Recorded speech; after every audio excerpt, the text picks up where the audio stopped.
Welcome to Pensar Basketball Live. Immanuel Quickley has agreed to re-sign with the Toronto Raptors for 5 years, 175 million. The deal is as follows. In his age 25 contract next year, it'll be 31 million. The next year, 33 million. The year after that, 35 million. The year after that, 37 million. And then in his contract that takes him through age 29 to 30, that will be $39 million. That's a 5-year contract on Immanuel Quickley. Now, if you've been around here, you know that I'm very bullish on Immanuel Quickley. I was very happy when the Raptors traded for him. I opined when some of his, earlier production was going well that is this gonna be north of 30? Not in my wildest dreams did I expect the Raptors would pay him $35 million a year. This is crazy. And we're going to talk about why. We're going to talk about why the Raptors did it and what the potential upside and downside of this is. I'll tell you right now, there's no upside. There's zero chance, in my opinion, just, watching Immanuel Quickley for the last few years, that he is ever going to exceed the value of this contract. You can talk about his 8% raises versus the cap, 10% raises, and I promise you, just, John Doe saying this is bad, not crazy. Well, what's worse? What's worse? Let's talk about this objectively. I had a feeling that the Immanuel Quickley contract was going to come down the line yesterday, seeing how many cheap roster spots the Raptors occupied yesterday, right? You got Davion Mitchell, 6 million, Sasha Vezenkov, 6 million. You got a bunch of rookies that are going to be making very little money. Obviously, they're all late picks, so it's going to be bare minimum, type of contracts. So these are cheap roster spots, right? The cheap roster spots that you just signed Jonathan Mobo to, Jacoby Walter to, are going to somehow make up for the very expensive roster spots, and that's just team building 101. The issue with Immanuel Quickley's contract for me is just the player type, number one, and what I felt was fair. And what I felt was fair for Immanuel Quickley, honestly, was 26 million. I thought 26 million, 28 million would have been a fair contract. It would have been a little bit on the upside part, right?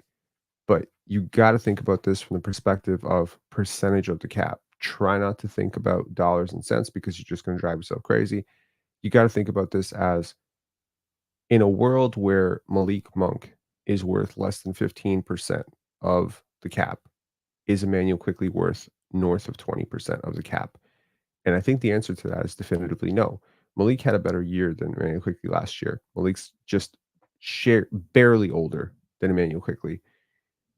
So what is the reasoning for this? I think there's a reason for this. The reason is two-pronged, really. No, the reason is four-pronged. Let's go through all four prongs. Number one, this is Canada, right? The taxes, the implications, all of that stuff, right? The perfect storm for the Raptors is prong number two, which is who else could have offered Immanuel Quickley money? And this has always been the bit of a boogeyman. And this is a double boogeyman given the type of player Immanuel Quickley is and the type of roster these other teams have. Specifically, I'm talking about two rosters. Let me know in the comments if you know exactly where I'm going with this. The San Antonio Spurs and the Orlando Magic. These are two teams that could have absolutely used Immanuel Quickley. These are two teams that would have slotted him in as a starting guard. They would have had the utility for him. The Raptors gave the entire league an exhibition of what IQ looks like as a starting guard. And while the Raptors themselves did not win, a lot of that can be attributed to the fact that there was just nothing around him. So that's prong number two is you faced intense market competition. Prong number one is this is Canada, there's taxes. And it just so happens that prong number two exacerbates prong number one because those two states, Florida and Texas, really don't have the tax implications that Canada does, right? MJ saying, is it because Maxey is getting paid too? Tyrese Maxey is a much better player than Immanuel Quickley. I don't think Raptor fans necessarily want to reconcile with how big that gap is right now, but it's a pretty big gap. Reason number three is prong number three is his fit with Scottie. As we have seen, Now look, as a channel that very much said, "We need to move everything to Scotty's timeline," 2 years ago. Everything needs to move to Scotty's timeline. We need to put players around Scotty that makes sense for Scotty, et cetera, et cetera. I feel like I pretty much started the campaign on this a long time ago. So I'm certainly not complaining that the Toronto Raptors took one of the most synergistically correct basketball players for Scotty Barnes and locked him up long term, which pretty much lines up with Scotty's entire contract minus 1 year. I get that. I fully get that. Why they think a spacing deep three threat like Immanuel Quickley could potentially offer dividends for how much it unlocks Scottie Barnes. In a similar way of how maybe Denver felt that locking up Jamal Murray really helped with Nikola Jokic. Like they really have bought into this Jokic, like Scotty is Jokic type of philosophy. And it's funny because that's what Brian presented. And like in an interview last year, if y'all remember, I think it was 2 years ago when Scotty was struggling in his second year, we saw that Brian Macon went on an interview with Emmett Mann, and he talked about how Scotty and they talked about using Scotty at the nail as a hub. Interesting, right? And so if you're going to use a guy as a hub, you're going to need players like Jacoby Walter. You're going to need players like Jonathan Mobo. You're going to need players like Immanuel Quickley. And so it just so happens that Immanuel Quickley, Grady Dick, like you're building something here that makes sense. The fourth prong is you're betting on upside. You're really betting on this guy doing things, and maybe internally he can do things that he wasn't able to do last year. There's a world in which Jakob Poeltl plays the last 30 games of the season, and Immanuel Quickley is even better than he was. I think that Oak Tree is right here. I think this is right. The Raptors deliberately put Immanuel Quickley in a position to play against his strengths last year. They said, "Trust us," and he did. And in a weird way, this is rewarding that trust with a contract. IQ didn't play badly last year when put into those uncomfortable situations. They asked him to be more of a pick and roll ball handler, even if it went away from his strengths necessarily as a scorer. They asked him to be more of a paint finisher, even when it went against his natural tendency to be more of a floater range guy. They're asking him to be a more complete player. And this contract shows me that they believe he's actually going to become that player, or he's already in the process, deep in the process of becoming that player. There's a world in which he earns 95% of this contract and we live with it. There's also a world in which an undersized guard who doesn't necessarily have the greatest point of attack tendencies, who doesn't always finish super well in the paint, isn't a super dynamic shot creator, isn't the best passer, and can sometimes struggle you struggle with his shooting. I mean, there's a world in which the downside of this contract is immense too, right? There's a world in which Immanuel Quickley is honestly a $20 million player. There is a world in which Immanuel Quickley is like a 22 to $23 million player, and you just paid him 35. So there's a mega overpay. There's a world in which he is a $35 million player, and you kind of got it right. Ultimately, the Raptors had to do this because if you risk him going into restricted free agency, well, his max offer is pretty high. And so at that point, I'm assuming his agent probably already shopped it around and they probably had some sort of intel. I'm going to assume that teams like San Antonio and teams like Orlando were willing to resign him or sign him to an offer sheet starting at around 28 to 30 million. The Raptors said, "Screw it, we'll give you 35 and 5 and let's just call it a day." And that way we don't have to go through this process of you signing an offer sheet with another team. Okay, sure. It's a valuable player type.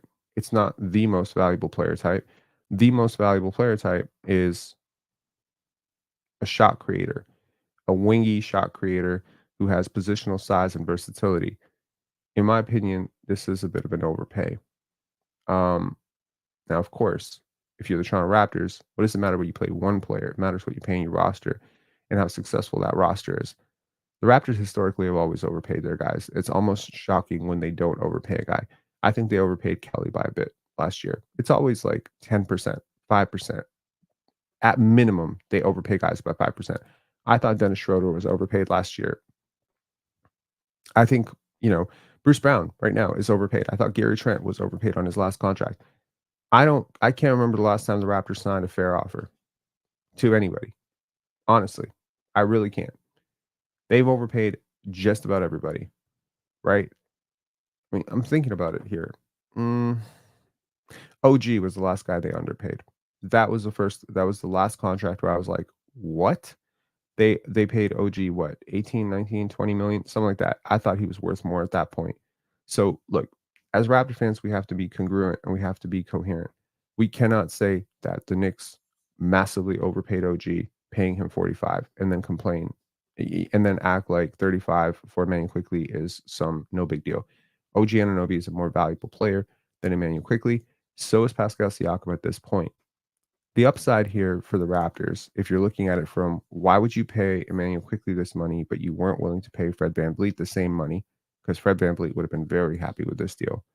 And you weren't willing to pay Pascal Siakam his money, and you weren't willing to pay OG his money because apparently you wanted to be, free of potentially the restrictions. Well, clearly there's a Darko implication and a timeline implication around who you're building around. You are building around a 22-year-old who just turned 23, is about to turn 23 in August in Scottie Barnes. You believe, obviously, if you buy this, road that the Raptors are taking, that Immanuel Quickley is much more on Scottie's timeline. The two have gotten awfully close over the last, few months. So you believe that you are pairing Scottie with something going forward that can work for the next 4 to 5 years. You probably think of it like a De'Aaron Fox or a Domantas Sabonis combo, or you can think of it as a Jokic Murray combo. We've obviously seen this hub shooter thing work before. So it certainly makes sense from that sense. And IQ is younger. You're signing him at the age of 24, going into his prime. You're betting that that prime is better than what you've seen. There are some downsides here. Immanuel Quickley had some serious struggles in the playoffs. I have seen him struggle against length, against physicality. I have seen him struggle as a playmaker, as a lead initiator. If he doesn't really round out some of the lead initiation stuff that you think he might be able to round out, the downside on this contract is tremendous because he is still undersized as a guard in a league which is going increasingly bigger with point guard defenders, potentially like Amen Thompson, Derek White, Drew Holiday. I mean, you got big guys. And if you're looking around the league at the types of players that teams are bloated on, it's Immanuel Quickley types, if you think about it. Trey Young, right? A lot of people are asking, is he worth it? Darius Garland, people are asking, is he worth it? Right? Zach LaVine, people are asking, is he worth it? I mean, no one's asking if Zach LaVine's worth it. We know Zach LaVine's not worth it. Bradley Beal, people are asking if he's worth it. CJ McCollum, people think he's overpaid. Immanuel Quickley has way more in common with those people, with those players, than he does with Jalen Brunson. So if you're the Toronto Raptors, you're betting on him staying healthy, obviously, him getting better as a shooter, like getting lights out as a shooter, like going Fred VanVleet, level volume as a shooter. So everything the Toronto Raptors said about, oh, we want him to take 10 threes. You're betting on that being real and you're betting on him being really good at it. So, you've spent a couple of months with him now that the season's ended. You've had him in your building. You've seen his work ethic. You've seen it up close. You're making a calculated gamble that this guy is going to get a lot better because if he doesn't get better from where he was last year, this is not a good deal at all. If he does get better, it's still not a good deal, but it's a fair deal and it's one you had to do. I'm not going to kill it too much. It's a tough pill to swallow, honestly. I've had a lot of time to digest some of the Raptors' moves the last couple of days. It seems like, and again, I had a chance to watch Bobby Webster's press conference last night about the draft picks and whatever. Naturally, they could not talk about. Uh, I'm so sorry. Someone corrected me on how to say his name, and I'm just remembering it, but I'm going to try to do it anyway. Ulrich Chomche. I believe it's Shumshay. Is it Shumshay? Someone like please, someone with roots, tell me.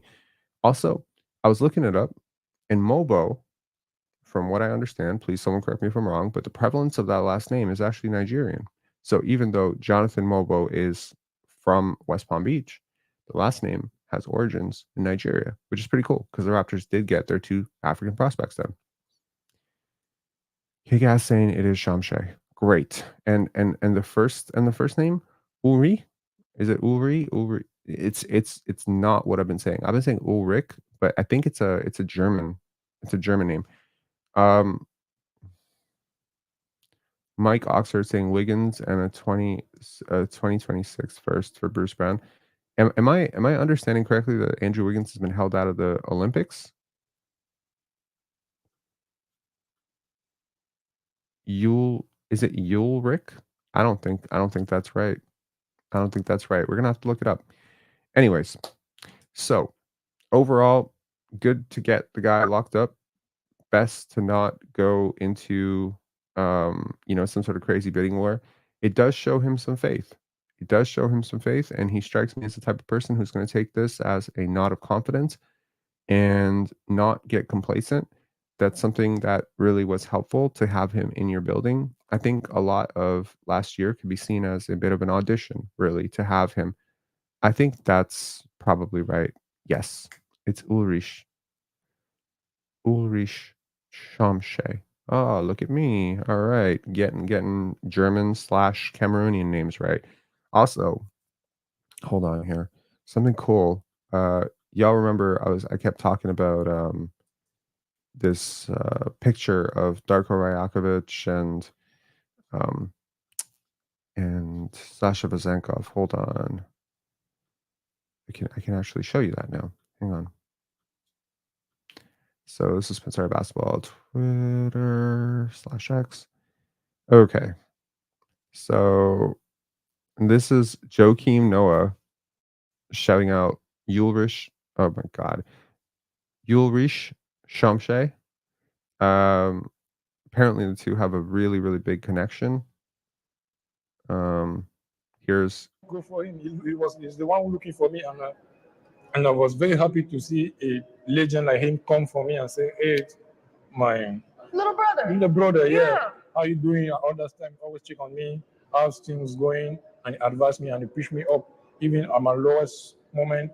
That's really cool. This is the picture of Darko with what you call it with our boy with our new Raptor, Sasha Vazenkov, and this was at the EH. It's the European Head Coaches Basketball Basketball Coaches Congress. So it was a record-breaking conference, and yeah, Darko and Sasha were on the same stage. Remarkable coincidence that the two end up, he ends up his coach like 5 days later. I think not. So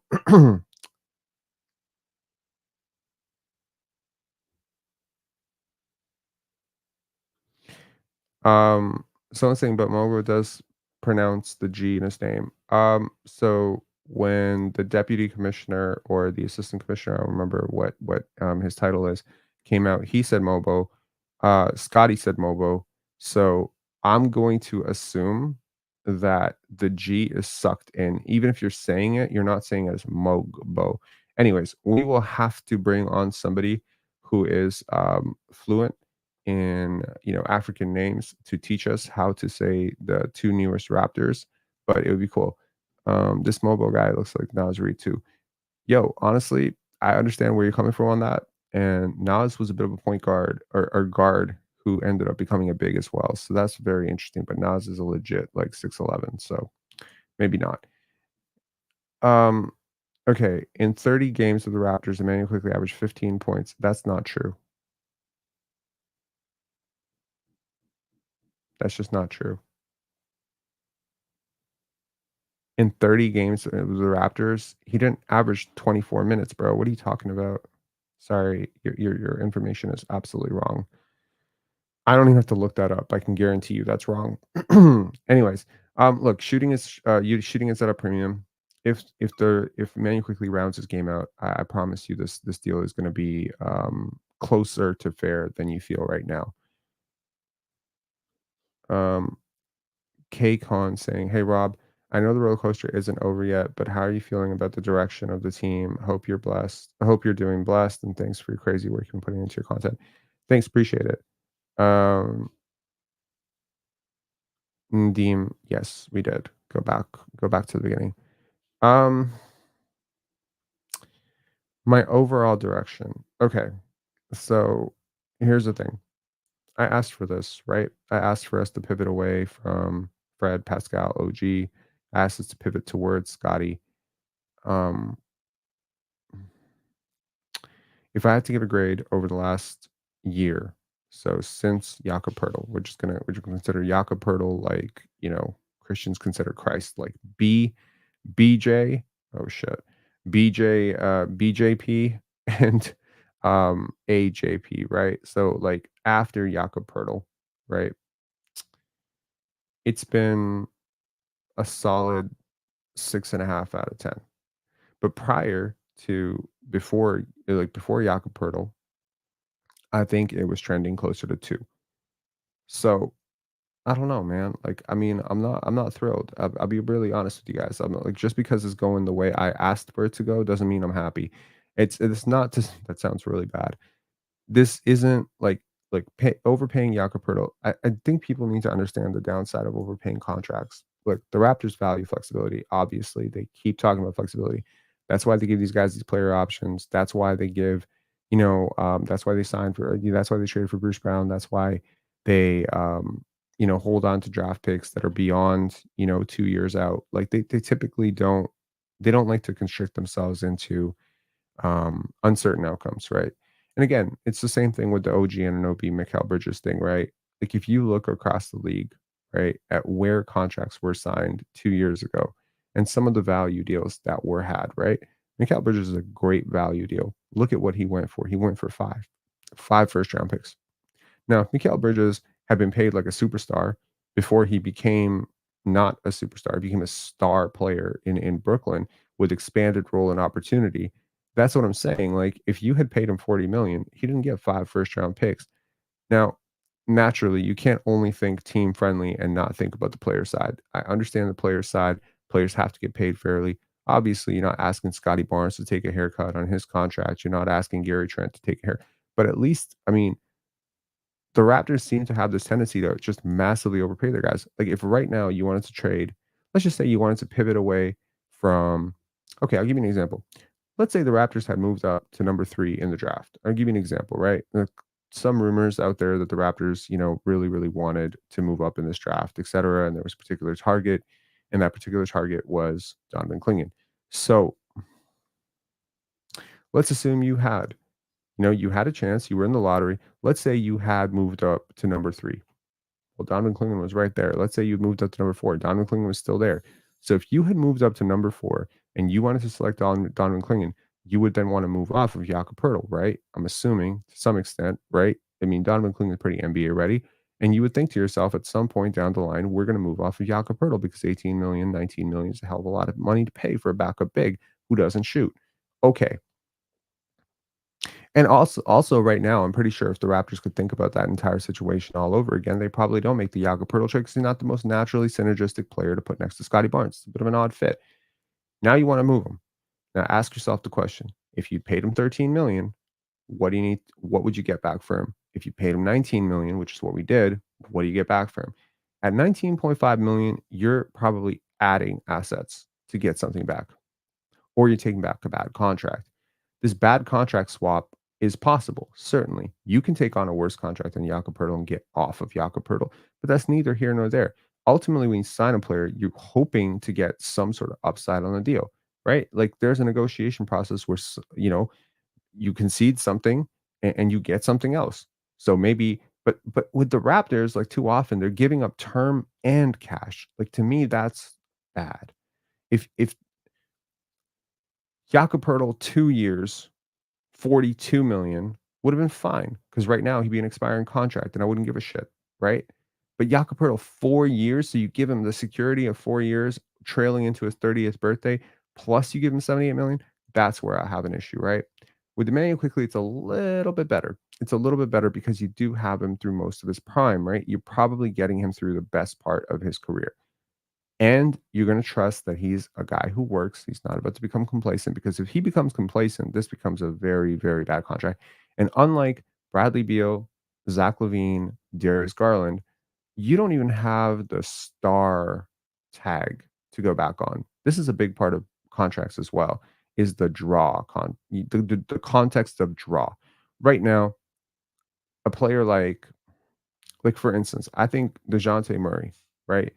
You can make a case that DeJounte Murray is probably the most realistic outcome for what you are hoping the level of player that Immanuel Quickley could be. I mean, if you're hoping for more, bless you, but like, look, really, DeJounte was an all-star at some point. DeJounte's not making $35 million a year. He's not making 35. So, okay, maybe there's a context here where we just have to adjust our eyes to the new CBA. The money that's coming in, 10% a year, the cap is going to go up crazy. Look, you know what would have to happen for me to feel a little bit better about this? Jalen Green's next contract. When we start seeing, and maybe the Raptors have an inside track on where these next extensions are going to go, when we start seeing Jalen Green signing for 180, Cade Cunningham signing for 225, when we see these guys coming out, right? Maybe, just maybe, we feel a little bit better about Immanuel Quickley at 180, 175. I'm never going to tell you ever with a straight face that I would have signed a contract higher than 150 for Immanuel Quickley. I understand the context of preserve the asset. He is way too good a player to just lose. I'm confused. Why is Woj saying to Toronto? What are you talking about?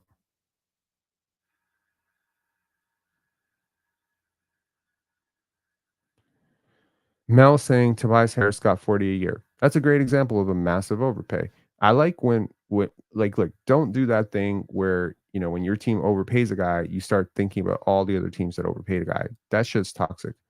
Don't talk to me about, oh well, this guy I think if you're going to be objective about this, you could say, is there a world in which Immanuel Quickley is a more valuable player over the next 4 years than Pascal Siakam? Yeah, sure there is. He's younger. Pascal Siakam's turning 30, but you also have to ask yourself, what are you paying for? Now, typically the way contracts go is you pay partially for the player that has been, and you pay partially for the player that will be. That's why, sometimes you have guys like Fred VanVleet or OG Anunoby who turn out to be massively underpaid. There's no upside for Immanuel Quickley to play into this contract. He's already played into his contract. Do you see what I'm saying here? If Immanuel Quickley had signed 26 million, 25 million, 28 million, 29 million, there's at least the upside that he might become a $32 million player if everything breaks right. Right now, you're signing him to 35, and I'm guaranteeing you there's almost no chance in hell he's ever going to become a $35 million player. That's what I'm saying. So if he's not going to become a $35 million player, that means at the back end of his contract, it's going to become harder to move. So that's like right now, if you wanted to move off of Immanuel Quickley, like, I mean, look, the Toronto Raptors are going into the draft next year, right?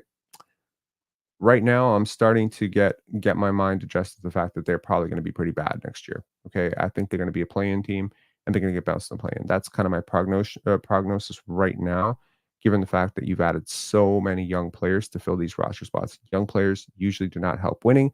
No matter how good you think Scottie and IQ and RJ are going to be next year, Kelly and Jakob, whatever, this does not spell a first round team to me. This spells like, you know, this feels more or less, yeah, see, the vibe saying better than paying Fred VanVleet the same contract. I completely agree with that because Fred's older, but at the same age, Fred had done just about as much. So Fred signed a massive discount. The Toronto Raptors gave Immanuel Quickley this massive opportunity to be a starter and to show what he could do. And they said, okay, like it's almost like a compromise. We go give you free run, but you're going to play a way that is more conducive to us as opposed to yourself. So, maybe if Scottie plays those final 20 games, Immanuel Quickley's numbers look a little suppressed. We don't see a lot of those near triple doubles, flashes, right? Again, we're in the age of fantasy league where when you put up like 29, 10, and 9 in a game, like, you know what I mean? Like you really could end up like selling yourself on a guy being much better than he is. I don't think Immanuel Quickley has earned anything close to this contract so far. He's been a backup guard in New York. That should not be held against him. He's playing behind a really good point guard. But his time in New York and his time in Toronto does not justify a $30 million contract. I promise you it doesn't. He was not one of the top 15, 16, 17 point guards last year. He just wasn't. There's plenty of backup guards who have just as much juice as him. So this opportunity, as much as I like Immanuel Quickley a lot, I'm just being real about it. This opportunity was gifted to him as an exhibition. Show us who you are. And I think he showed a lot of good and bad in his game, right? I think it's an overpay. And again, to summarize my point here, I think it's an overpay because there is no upside. There's only downside on this contract. Only downside. There's, like, virtually, like, you for him to exceed this contract, he needs to become a max player. Max player. He has to become a max player. Not only does he have to become a max player, he has to become a max player as a 6'2" guard in the NBA, which is going increasingly bigger at his position. It's a very tough sell. It's one thing to take this kind of upside bet on a Pascal Siakam or an OG Anunoby when they were younger, where they are that positional size and very favorable archetype that every single team needs. Not every single team needs an Immanuel Quickley. And I'm put it this way. Let's say you are really bad next year. Let's say you're in the draft, and let's say the top pick that you pick, let's say you're bad for a couple of years and you end up drafting a point guard that he can't play with. This is a roster building thing, right? Immanuel Quickley makes roster building a little bit harder for the Raptors. It's not like Scottie Barnes where it's just plug and play. Play power forward, small forward, shooting guard. He plays inside, outside. It's not like that.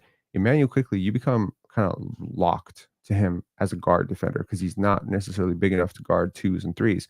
So you can't have another smallish player at all. You have to go plus size with him.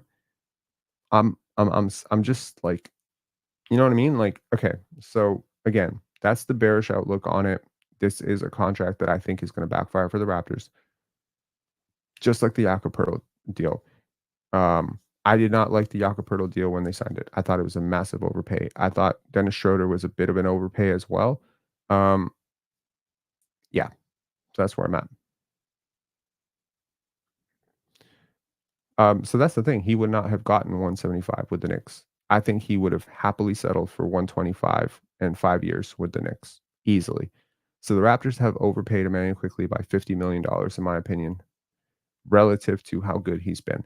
There's a famous quote. There's an interview one time where someone caught Gilbert Arenas at a parking lot and they said, "How do you feel about stealing all that money from the Wizards?" And he said, "You don't pay me for the player I became, you pay me for the player that I was when I signed the contract." That tends to be somewhat true. Again, 75% of a contract, in my opinion, is the player that you've seen. 25% of it is the player that you believe the player can become. Your ambitions are not my problem, right? Your production is my problem. And ultimately, you're at the point of signing the contract, Immanuel Quickley is not at all a $175 million player.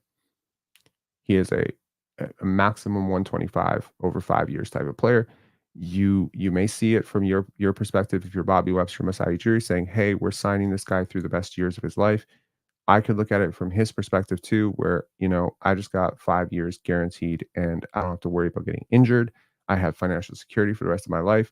Like, you got to think about it both ways. I don't think the Raptors negotiated this well. This is a significant overpay. Um, any questions? Um, okay, KL07. Wholly disagree that there's no upside. If you're building a championship team and IQ is your best player, it's a reasonable contract and achievable for him. That being said, it is an overpay. This is the weirdest comment, bro. I'm not trying to be rude, but what are you even saying here? Disagree that there is no upside, and your upside is that Immanuel Quickley is your third best player at a reasonable contract. The upside here is situational. You know what I mean? Michael Porter Jr., right? Like, again, ask yourself, is Michael Porter Jr. an asset right now? Not really, right? You overpaid him based on what? Based on player type, based on high school resume, based on market value for a 6'10" shooter. That's a big player. And you bet on the fact that, hey, Michael Porter Jr. is worth $22 million. He's worth $30 million because he has upside, and he's worth $35 million to us because we have a franchise player named Nikola Jokic that he works very well off of. See, that's how you come up to Michael Porter Jr. is worth $36 million, right? Or $38 million, whatever the hell he's worth. He's still unmovable. I think he's virtual. I don't want to say he's unmovable. He's not an asset. You're not getting picks back for that. Like, people don't think he's worth that kind of money. You don't want to have guys who are worth this kind of money only in your context. You understand what I'm saying? The reason OG Anunoby has been one of the most desired assets around the league for years, and will probably still remain a pretty desirable movable asset. The reason that Herb Jones, Trey Murphy, guys like this are very desirable assets around the league is because they don't just fit in one situation. They fit in 85 different situations. Immanuel Quickley at this contract is no longer a viable option to be put on the bench. So he only fits in as a starting point guard. So you have to ask yourself, where do you rank Immanuel Quickley as a starting point guard? Where do you rank him as a point guard in the East? Who's he better than? I just want to know. Let's go down the list, right? Is he better than Damian Lillard? He's younger than Damian Lillard, but he's not better than Damian Lillard. Is he better than Drew Holiday? No. Is he better than Derek White? No. But again, he's younger than all those guys. So you give yourself the upside boost, right? Is he better than anyone on the Magic? Marginally, yes.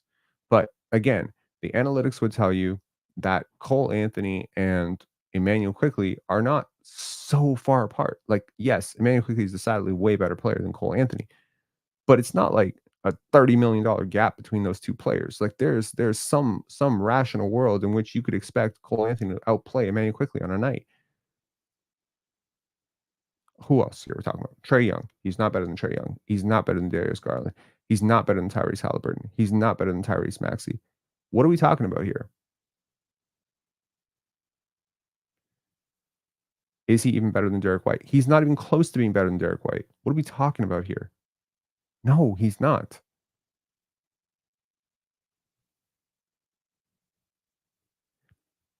Is he better than LaMelo Ball? No, he's not. No, he's not. Alexander B saying Scottie, RJ, and IQ $520 million combined.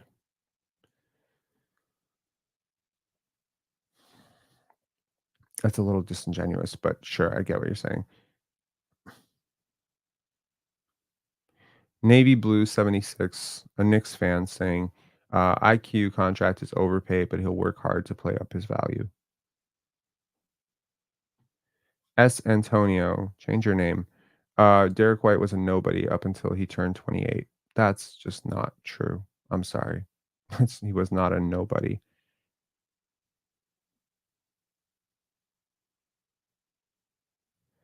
He's better than Cade, though. Okay, so I think he's a better player than Cade. He's not worth more than Cade. On a trade market, he's not worth more than Cade Cunningham. I promise you that. This is where I'm talking about, Tony. This is what I'm saying. It's one thing to say, I believe he's better. It's another thing to say, does anyone else agree with you? Right? Because in the end, if I think a guy is worth 35 and everyone else thinks he's worth 25, he doesn't have a market.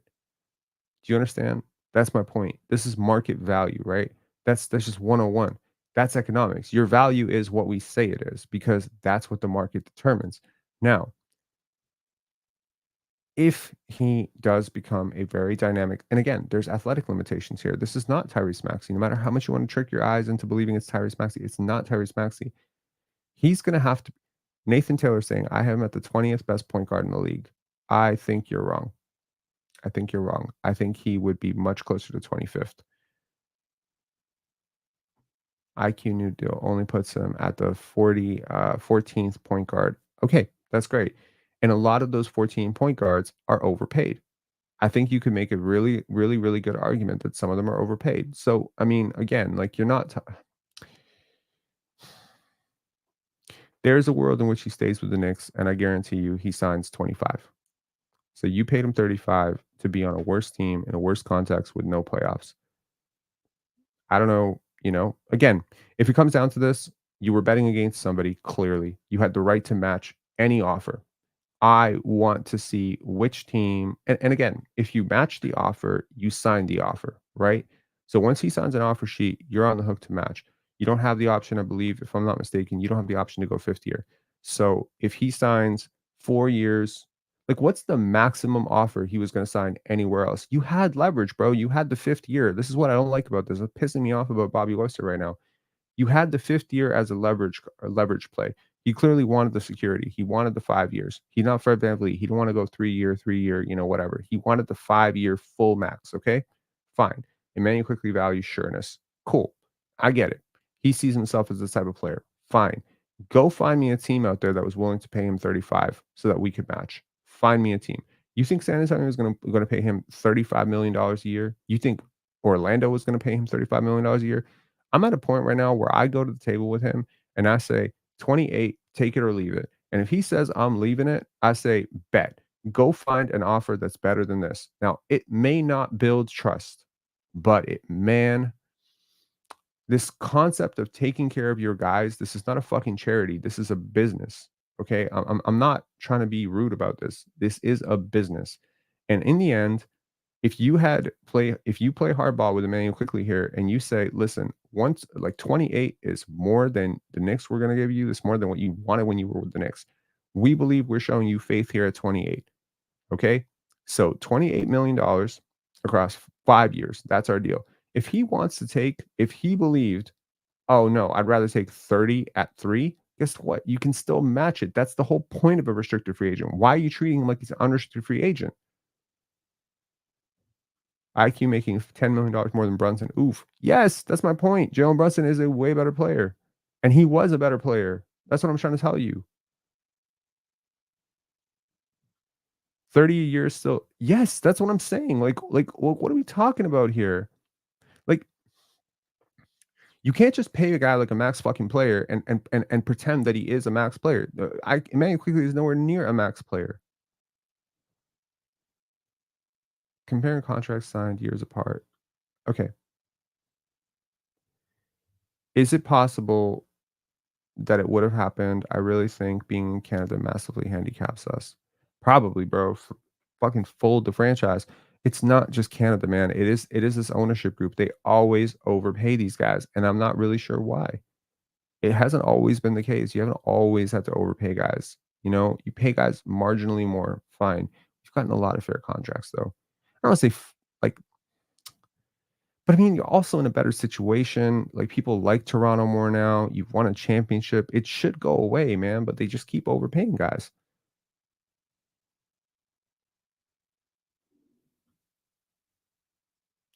Is the 50-year a team option? Do we know this? Is that confirmed? If the 50-year is a team option, I can live with this a little bit more. But I don't think it is. I don't think it is at all.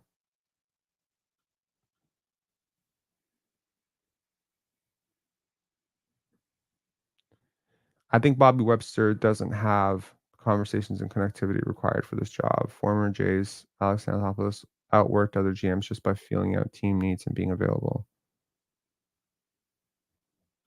Thanks a lot, man. Appreciate it. Um,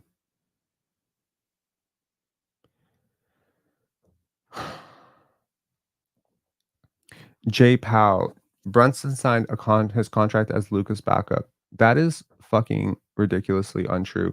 Jalen Brunson was awesome in the playoffs. He was coming off a massive playoff run. He had a better season the year that he signed that contract with the Knicks than Immanuel Quickley just had. Keep it a buck, man.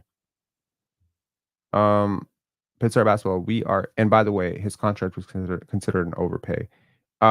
Pensar as well. We are in a different country and we are in Ontario. We will always have to overpay to some degree. I just don't agree with this. I don't like this mentality, this poverty franchise mentality of we got to overpay everybody. You have a good situation, man. This is a very stable organization. I've poked around the other organizations, right? Let's hope he proves you wrong. He will not. Rob, you think this is a bad deal? It is a bad deal. Agents respect Masai, Bobby not so much. I don't know. I don't know what's true there, but yes, I'm becoming a little bit I want to say irritated with Bobby Webster. Yes. It's starting to get there. Well, that's exactly it, right? Maybe another team would offer him 29 million. Let's say you can gaslight yourself into thinking that the Spurs or the Orlando Magic wouldn't come out that.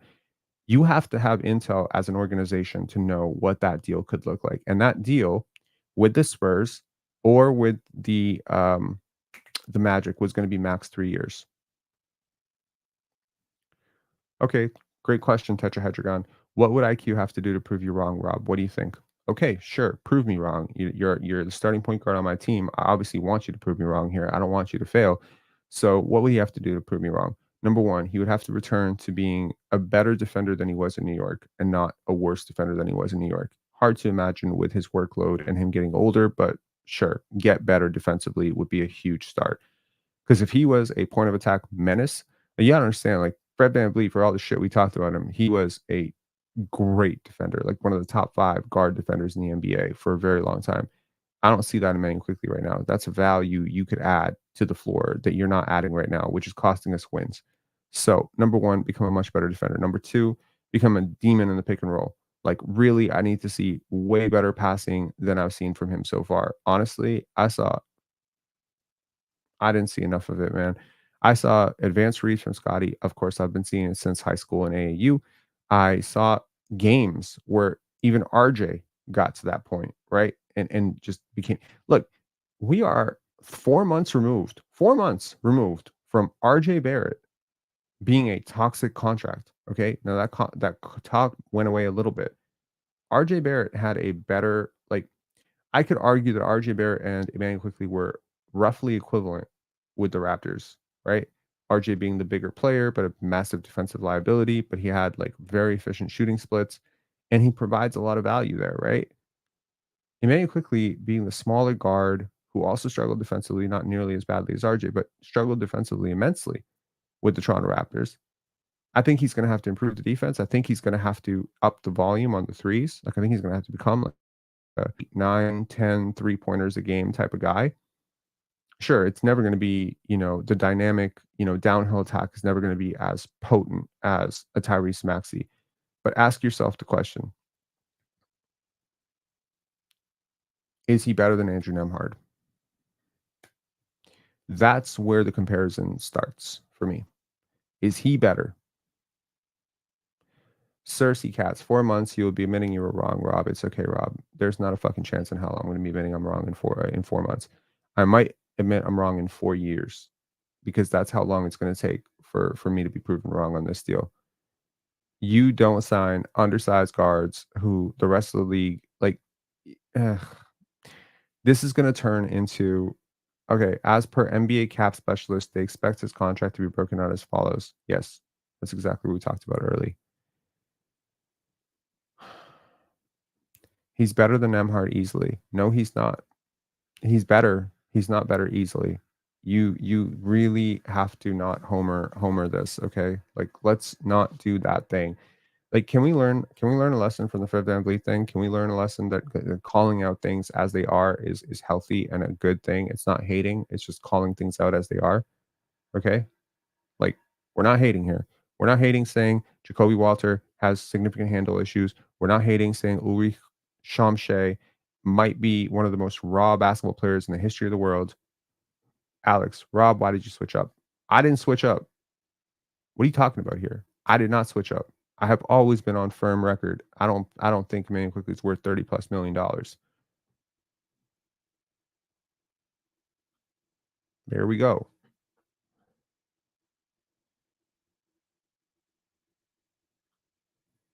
That too. So, anyways, I think flexibility should matter, especially for a team that consistently talks about valuing flexibility, valuing, optionality, etc. And I just don't think you have a lot of flexibility with this deal now. There aren't a ton of teams out there that are going to trade you significant. I mean, I guess the question right now, if you want to gauge how good a deal you just got for Man Quickly is, ask yourself, if you wanted to turn around in October, or sorry, if you wanted to turn around in December and trade him, what would you get? What would you get? What would you get for Immanuel Quickley at 5 years? This is like, this has the potential to be like one of the 25 worst contracts in the NBA if it goes wrong. And it has the potential to be fair. Like, what I'm saying is, for a contract to be fair, it has to have the potential for disaster for both sides. That to me is fair. Okay. So for instance, the Fred VanVleet contract had potential to be disaster for both sides. If Fred VanVleet massively overplays it, which he did, Fred VanVleet, credit to Fred VanVleet, as an $18-19 million player, he was playing like a $28 million player, which means it was a disaster for Fred, right? But if he'd fallen off a cliff and he'd been injured for a whole year, $18 million on your book is a disaster for you. There's equivalent disaster for both sides. That's a contract for me. There's absolutely no chance that this contract can ever be disastrous for Immanuel Quickley, and I think that's where the Raptors have fronted all the risk. That to me. Alex keeps saying he said IQ was the next Lowry. I said Immanuel Quickley was the next Lowry. In what context?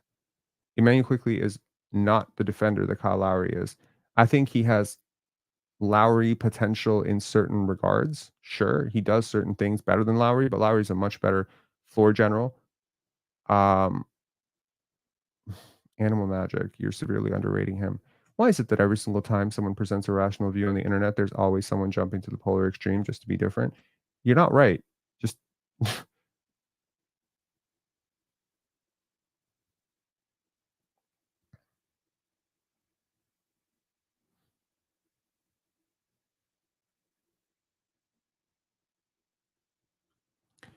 what are the pros of this contract? Let's celebrate.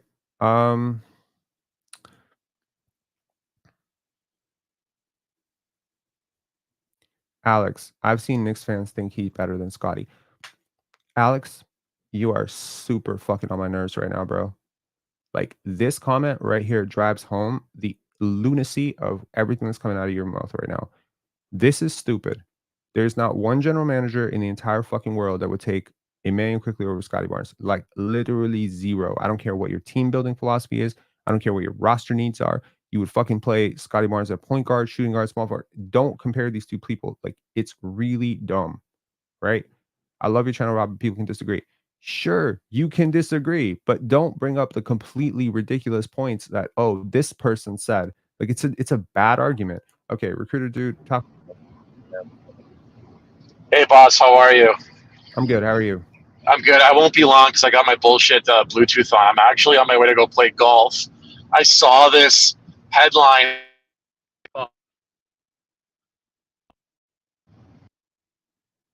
We lost you. Are you there? Yeah, I'm here. Oh, sorry. No. When I saw this headline, I immediately thought of you, and I was like thinking about how much I wanted you to be right when you were saying like 25 million and then 28 would be the peak. And Yeah. what he got is just like, I couldn't even have predicted that. And it's a sour note on the back of what was like a very sort of optimistic and like fruitful exploration into the whole draft thing. And like, I loved your coverage on the draft and I was like feeling good. And then I read this and I'm like, what the hell are they thinking? Like, you turned an exciting young prospect into not an unmovable contract, but like not a great contract. Yeah. I don't know. Is that how you? I don't know if you feel. I just logged in, by the way. Yeah, I think Michael Michael Mayers just literally hit the nail on the head. He said it's an overpay. He's gonna have a 1% chance that he outplays the annual average. I agree, Rob. It's an overpay because we took 100% of the risk. I love IQ. I hope and personal hope and personal like for him aside. That's exactly it. I love Immanuel Quickley. You've never heard me say anything bad about. You've not really heard me say anything bad about Immanuel Quickley on this channel, and you've probably watched a lot of lives. I love Immanuel Quickley, but I think we need to get to a point where we can hold two things, and two things can be true, right? Immanuel Quickley can be a fantastic player, right? But at the same time, we need to be able to say that Immanuel Quickley is overpaid. Like, I think we need to be able to hold both things, right? Like, if the Toronto Raptors, I mean, I don't know how you overpay a max contract, but like a guy like, man, like I love Dyson Daniels. Dyson Daniels is a player I've been talking about forever, right? So when if he hits restricted free agency and the Raptors offer him a max contract, you massively overpaid.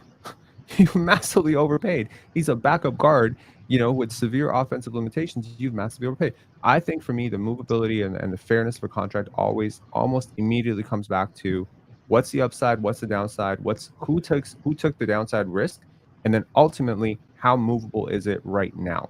Because right now that contract is virtually unmovable.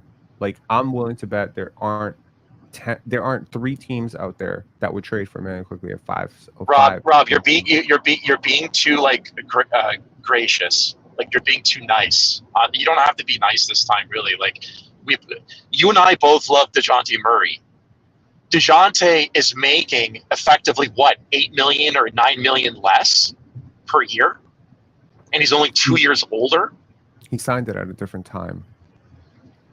Yeah, but well, not that long ago. I mean,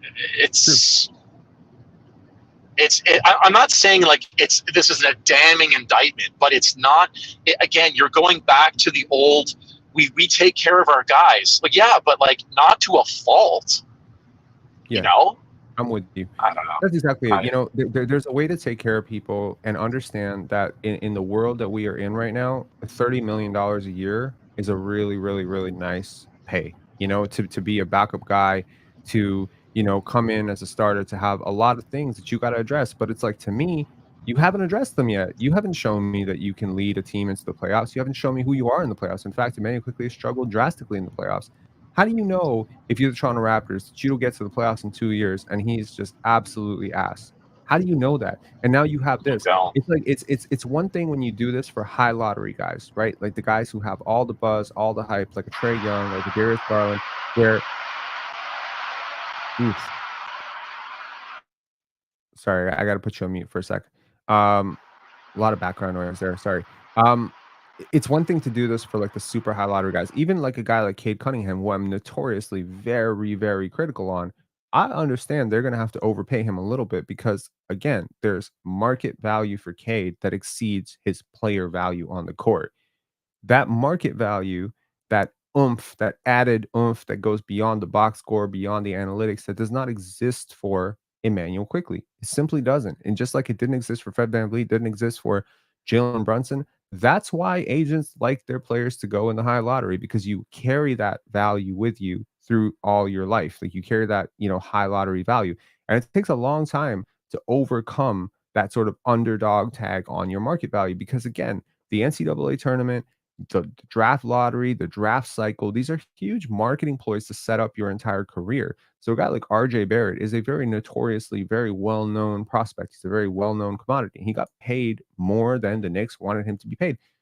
RJ Barrett is not a terrible player, but at $26-25 million, Knicks fans thought he was an albatross and he was a team building, you know, crater. And they felt like, oh my God, we have to get rid of this guy. And the Raptors were just like, you know, a lot of people criticized this deal for the Raptors. They were like, oh my God, you got RJ Barrett. This is an albatross contract, 4 years, 3 years, whatever, 4 years. You have him, you know, it's less than $100 million you're paying RJ. Now you're paying 175 for Immanuel Quickley, and you signed that deal. And with RJ, at least he was coming off like he's a high lottery pick. He was a third overall pick.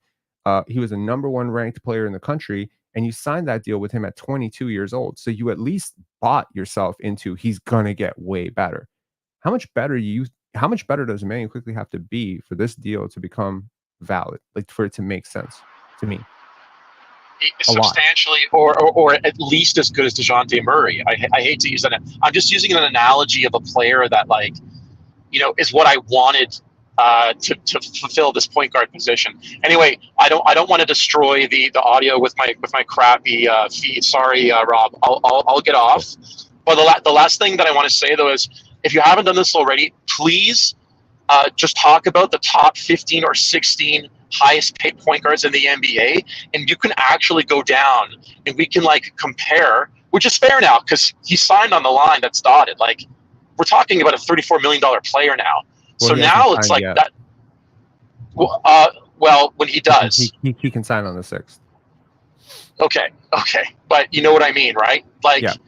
that type of like novelty of like, oh, he's exciting, top 25 player under 20. That's all out the window now. Like, you're paying for potential, like you said, and now it's like, you know, if he doesn't perform this contract in like the next 2 years, the knives are going to be out. Anyway, I'll hang up now. Thanks for taking my call.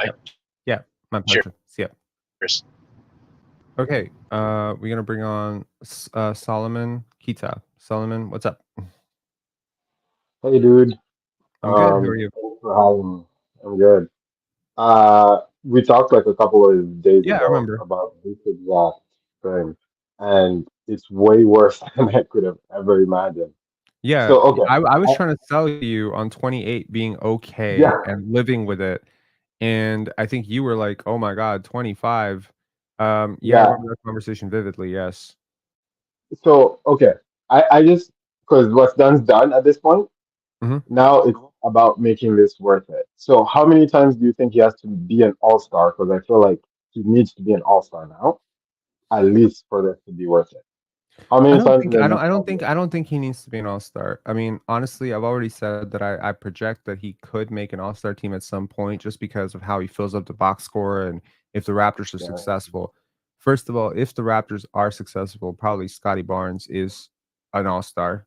And so you're talking about a second all-star next to him, which is what makes his case a little bit weaker. I think there's a case to be made for someone like Jamal Murray, who granted plays in a stronger conference with a lot of very strong guards, etc., where he's never made an all-star team. And a lot of people would argue because of his unique skill set in the playoffs, he is worth that contract, right? yeah, So again, with Jamal Murray and with Michael Porter Jr. and with guys like that, we are talking about guys who had that super high upside lottery potential. And yeah. also Agreed. dynamic wing, big shooter. Like we're talking about the most valuable player archetypes as well. Player archetypes are such an unexplored topic on this channel. We need to talk about it more. We're gonna bring on Coach Mo as well. Coach Mo, what up, man? Bro, when I first saw this, I Yeah. was like, wait. I was questioning my math skills. I said 3 times 5 is 15, right? Then I started seriously doubting if 3 times 5 is 15. I went on my phone and typed 3 times 5, 15. I said, fuck me. Yeah, yeah. At first, because it wasn't like the OG number, I thought it was okay. I was like, oh, it's fine. And then I did the math, and I was like, oh my God. Okay, my biggest problem with it is what I was saying last time, untested. In fact, if we go into where he was tested when he entered the playoffs, it's bad. It's really bad, right? If we're to go off what he actually did. And we just gave this guy a max contract for potential, or like, I don't know how they convinced them. It's just there's not enough evidence for him to be worth a max. That's why Yeah. I'm like, he has to now produce evidence that he's worth that money. He has Right. to. I'm gonna just address this comment here because I see this comment a lot actually. When we talk about OG Anunoby being very overpaid, when we talk about whatever, there's always one person or 100 people who say it's not your money. Why are you complaining? Okay, first of Yeah. all, it's that's not the point. There are serious team building implications of the team that we are rooting for that due to the cap and due to the apron are imposed on teams, and because of that, ultimately, when you have a player who signs to an albatross contract that will potentially or could potentially become unmovable at some point, like, can you imagine being a Chicago Bulls fan saying, Zach Levine signed, 180 million, 190 million. It's not your money. Why are you concerned? It's like, well, we're concerned now because we can't move the guy. We can't trade him. And if we ever wanted to trade him, we have to attach picks to it because people don't like. And dude, Zach Levine was another guy where it was like, at the very least, when he signed the contract, he was an all-star. You know what I mean? Like, yeah, he's making $38, $39 million, but Yeah. he was an all-star. He was, I think he's a two-time all-star. He was a dunk champion. He's a marketable, like very Yeah. exciting human highlight film type of guy. Sure, he has defensive holes, but he's I mean, are we comparing the offensive talents of Zach Levine versus Immanuel Quickley? Let's not be completely stupid here. Zach Levine's a more talented player. He's a more complete player offensively. So, and he's the more marketable player. Like, I think like the market element of this matters because when you go to trade a guy, the cachet matters. The fact that Trae Young is a multi-time All-Star and potential All-NBA guy, even though he has massive defensive issues, matters. The fact that Darius Garland was one of the most highly touted high school players coming out of the class and he's a lottery pick, it matters. All these things matter when it comes to, because then you gauge the market. But if right now the Cavaliers wanted to move off of Darius Garland, I don't think the market is super hot for him because No. he's like $36 million type of guy, which is right around where Immanuel Quickley is, right? And on top of that, he's got defensive liability issues and he's had a bad season. So I don't know, man. And then those guys were on good teams. Typically, being on a bad team hurts you. Your contract value gets hurt when you're on a bad team. Consider Kelly Oubre last year, right? He was averaging what, 18 points per game for the Charlotte Hornets. He signed a minimum deal. I don't know, man.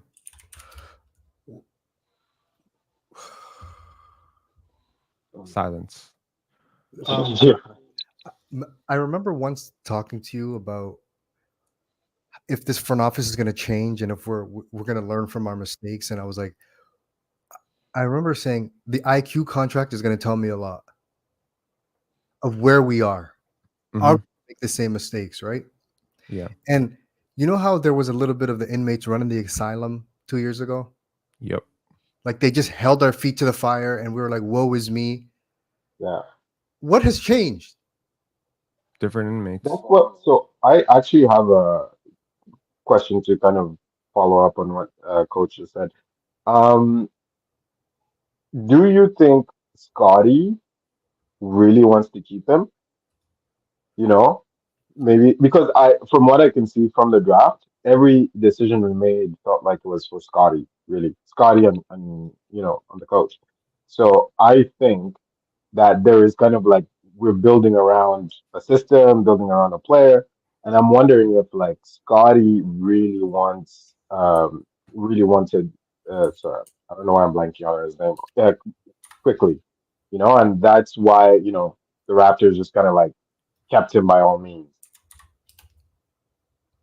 I understand the concept of trying to appease your star player, and this is no disrespect to Scottie, but he hasn't earned that level yet. I at all. agree, and dude, He hasn't. that's what I'm saying. It feels like I mean, yeah. Jonathan Mobile makes sense, not just because he's Scottie's friend, because he is a very interesting player. I don't think that's a favor to Scottie. It's a nice add. It's a nice thing to have. Maybe what happened, and I mean, again, here's a question. And I mean, y'all saw my draft grades. I gave Jonathan Mobile the highest grade. Here's my question. Did the Toronto Raptors actually consider the trade offers for number 31? Did they actually consider it? Were they actually willing to move it, or is it just fluff talk? Because moving it meant you were passing on Jonathan Mobile, which means you had to tell Scottie Barnes that, hey, you know that thing, we wanted to draft your friend, not going to happen. So what if there was an offer? I don't know. Sometimes I consider the sentimentality of this front office. When I listen to a fucking, okay, look, I'm bringing it back because these guys are, people don't change this quickly. When they said, oh, Jakob Pertl, it was like so nice to come downstairs and see him eating breakfast. It was like nothing had changed, like all those years had gone by. When I heard a grown man who's 50 plus years old addressing another grown man like he's a fucking child, like he was his long lost baby, that annoyed me significantly because I just could not get over that. When I listened to Bobby Webster say, how do you ask an NBA champion to tank? I was like, motherfucker, go find me Jeremy Lin and ask him to tank because he's an NBA champion too. Like go find Patrick McCaw and tell him to tank. I wonder if somewhere out there, like I'm curious, is Patrick McCaw's mother out there somewhere, or father out there, or maybe his girlfriend out there thinking, I really want him to pass the salt, but I don't know. How do you ask an NBA champion to pass the salt? Like what is this? The sentimentality on this team is mental. Asking him, I don't know if you covered this, but if the Raptors told IQ, go out into the marketplace and get an offer sheet, does he get this? He doesn't. First of all, he can't get 5 years. So you always had that leverage. Bro, the CBA, you motherfucker, not you guys, but like Bobby Webster, was designed to give you an advantage over every other team. Okay? You had the advantage. 5 years. No one else can offer that. Restricted free agency. You can let it play out. Why not just let him play hardball, bro? At worst case, what was the worst case offer? You think someone's going to offer him 38? Who is going to offer him 38? What was his max against? Capabilities? What could he have gotten in La La Land? 3 years, 90, I think would be the max. No, us. I agree. Us 5 years. What could we have given him maximum? If the entire front office was on shrooms, what could they have given him on max? Front office is on shrooms. I think it was I think it was 38 or 40, something like that, something close to that. Jesus. Dude, we could give him 40. That's insane. I believe so. I don't. I'm not a. I'm not a. I'm not a. I'm not a capologist, so I don't know the exact minutia of what could have been offered. But if you're gonna sit here and say we could have offered him 38, but we got him at 35, and that's how you sleep at night, smack yourselves, man. I know. Dude, it really feels like they got played, or they just I don't know. They just lost resolve or No, something. this is stupidity, man. Like this is the Dennis Schroeder thing. You know, it's I'm so sick and tired of this front office. I'm just being real. Like Yep. I want to be honest. They are so fucking weak. Yes, these guys need a I agree. military boot camp somewhere. They're so weak. Like Dennis Schroeder comes in, bro. And here's the thing. I gotta say this like just from personal experience. When you have weak leadership, people always take advantage of it. It's Yep, they always smell this it. way. It's always this way. The agents So smell it. the agents smell it, players smell it. You naturally draw in people who do this. Dennis Schroeder came in and pretty much took over your team last year. You had a career journeyman hijacking your fucking offense. You had him going on podcasts, issuing public apologies. The year before that, you had Fred VanVleet out there. You had a coach that just soft quit on you. Bro, I think there might be a moment where this Raptors front office has to realize y'all not in charge. You're not in charge. You're literally like just leaving the fucking vacuum open. And Masai, like, I mean, I think there's a lot of this is going to come down to Bobby Webster. It's just my feeling on it. Like just listening to him, I get why people can, you know, kind of give themselves the delusion of like, oh, he's super smart guy. He's very well spoken, whatever. But to me, like this is not hardball. Like he's not playing hardball here. Bro, And you're gonna play that's hardball right now with Gary because obviously Uh-huh. they have some. But when they paid Gary Trent $18 million a year, I lost my fucking mind on that too. That was Yeah. a massive overpay for Gary Trent Jr. He's making more than OG. Yeah. He was right around OG money. Dude, the whole concept, like again, it's not like I watch really great general managers like Sam Presti, you know, Danny Ainge, Jerry West, and occasionally they do have to be a little cutthroat. They Yes. occasionally do have to piss someone off. Mhm. They have to offend somebody. They have to be like, you know what? I know you want this, but this is the way it's gonna be. Trust us, right? But here we have this front office that feels like they're apologizing for fucking breathing at times. And that's what bothers me. I was It scared to bothers call me. DeMar. I didn't like that either. I was scared to call DeMar. Bro. Yeah, that is stupid. What is this? He Are got you traded. are you a military general calling Yeah. mothers and wives? Yeah, Bro, like, relax. what did you do to DeMar DeRozan? You called the guy, you traded him, you tried to make it work for years, you paid him very fairly, you made him the center of your franchise. He failed in the playoffs multiple times. I love DeMar DeRozan, but what is this thing? The Kyle Lowry thing. Okay, the Kyle Lowry thing, I kind of get it. You don't want to trade, you know, the legacy guy, whatever. But the Fred VanVleet thing, how many draft picks did you potentially cost yourself? You cost yourself Grayson Allen plus a late first round pick for Fred VanVleet. That was the offer, right? How much could we have used Grayson Allen and fucking, you know what I mean? Other people are not sharing in your empathy here. Fred VanVleet had no empathy for you when he upright left. Nope. He didn't Nope. care, right?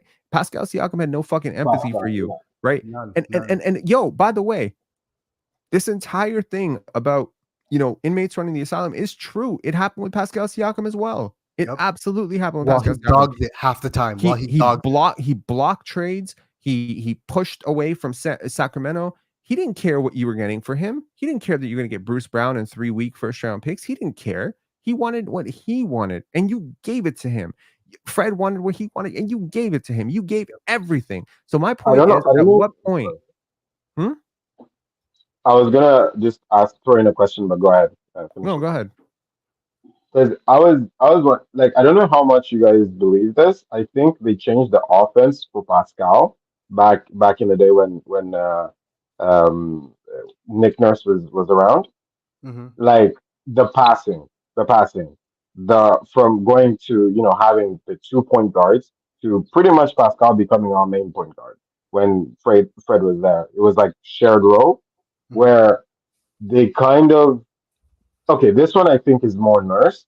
They kind of forced him into being a max guy or like a super max. Absolutely. No, Yeah, yeah, 100%. They did the same thing for look, you like okay, think about who we're talking about here because this Immanuel Quickley thing is bringing up a lot of old scars, okay, for me. Think about who we're talking about here. We are talking about the front office that not only allowed Fred VanVleet to hijack their locker room, hijack their offense, press room. but then when he couldn't succeed in his role, do you remember Yeah. like Fred VanVleet talking about like how no one really talked to him about what his role was going to be, but he picked it up? Do you remember that quote? Do you remember that Yeah, exact yeah. quote where he's like, Yeah. they didn't really He read the tea say leaves. my He role read the was going tea to leaves. change. They didn't really say Yeah. Scottie was going to play Oh point yeah, guard, yeah, yeah. but I kind of picked JJ up that that's Redick. where they were going. Why was that not said?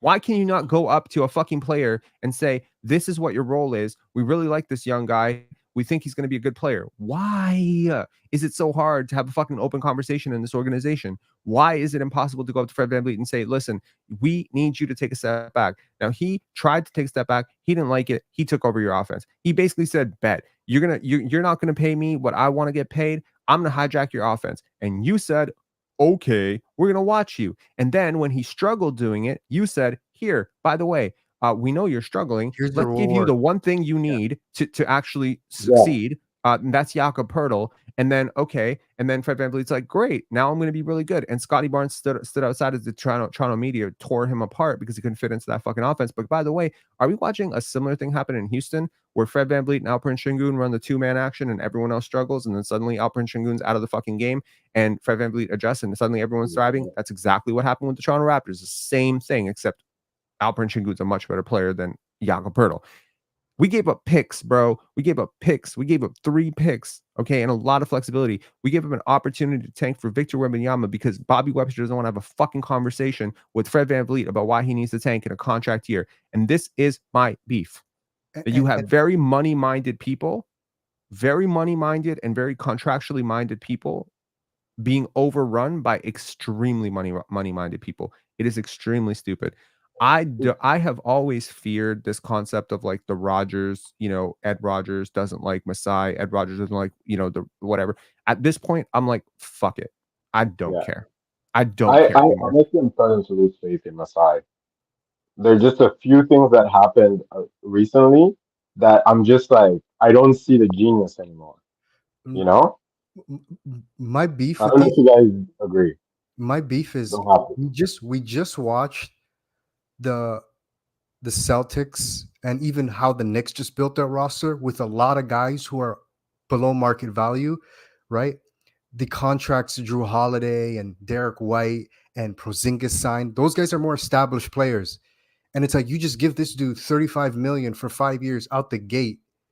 How do you expect to be competitive? Like if you're talking about we want to be competitive in 3 years, then Quickley can't be on that contract because RJ is going to come up. Here's the problem: you gave IQ this contract. When RJ contract comes up, if he's still on this team, he's like, "Yeah, I'm not doing you no favors. I saw what you gave IQ. I saw what you did." You are setting a massive his resume precedent. was light, and his resume was so light, and Yeah. he was older, and he was a higher draft pick. People talking about the DeJounte Murray. DeJounte Murray signed his extension last year, July of 2023. 4 years, 120. That's $30 million a year. He was 2 years younger. People were saying he actually had a resume, all-star appearance, all defensive, more versatile. There's no negotiating. You're telling me you couldn't get 32 a year? That's what I'm saying. That wasn't possible? Yeah. But then Is the last year an option yet, by the way? Just What?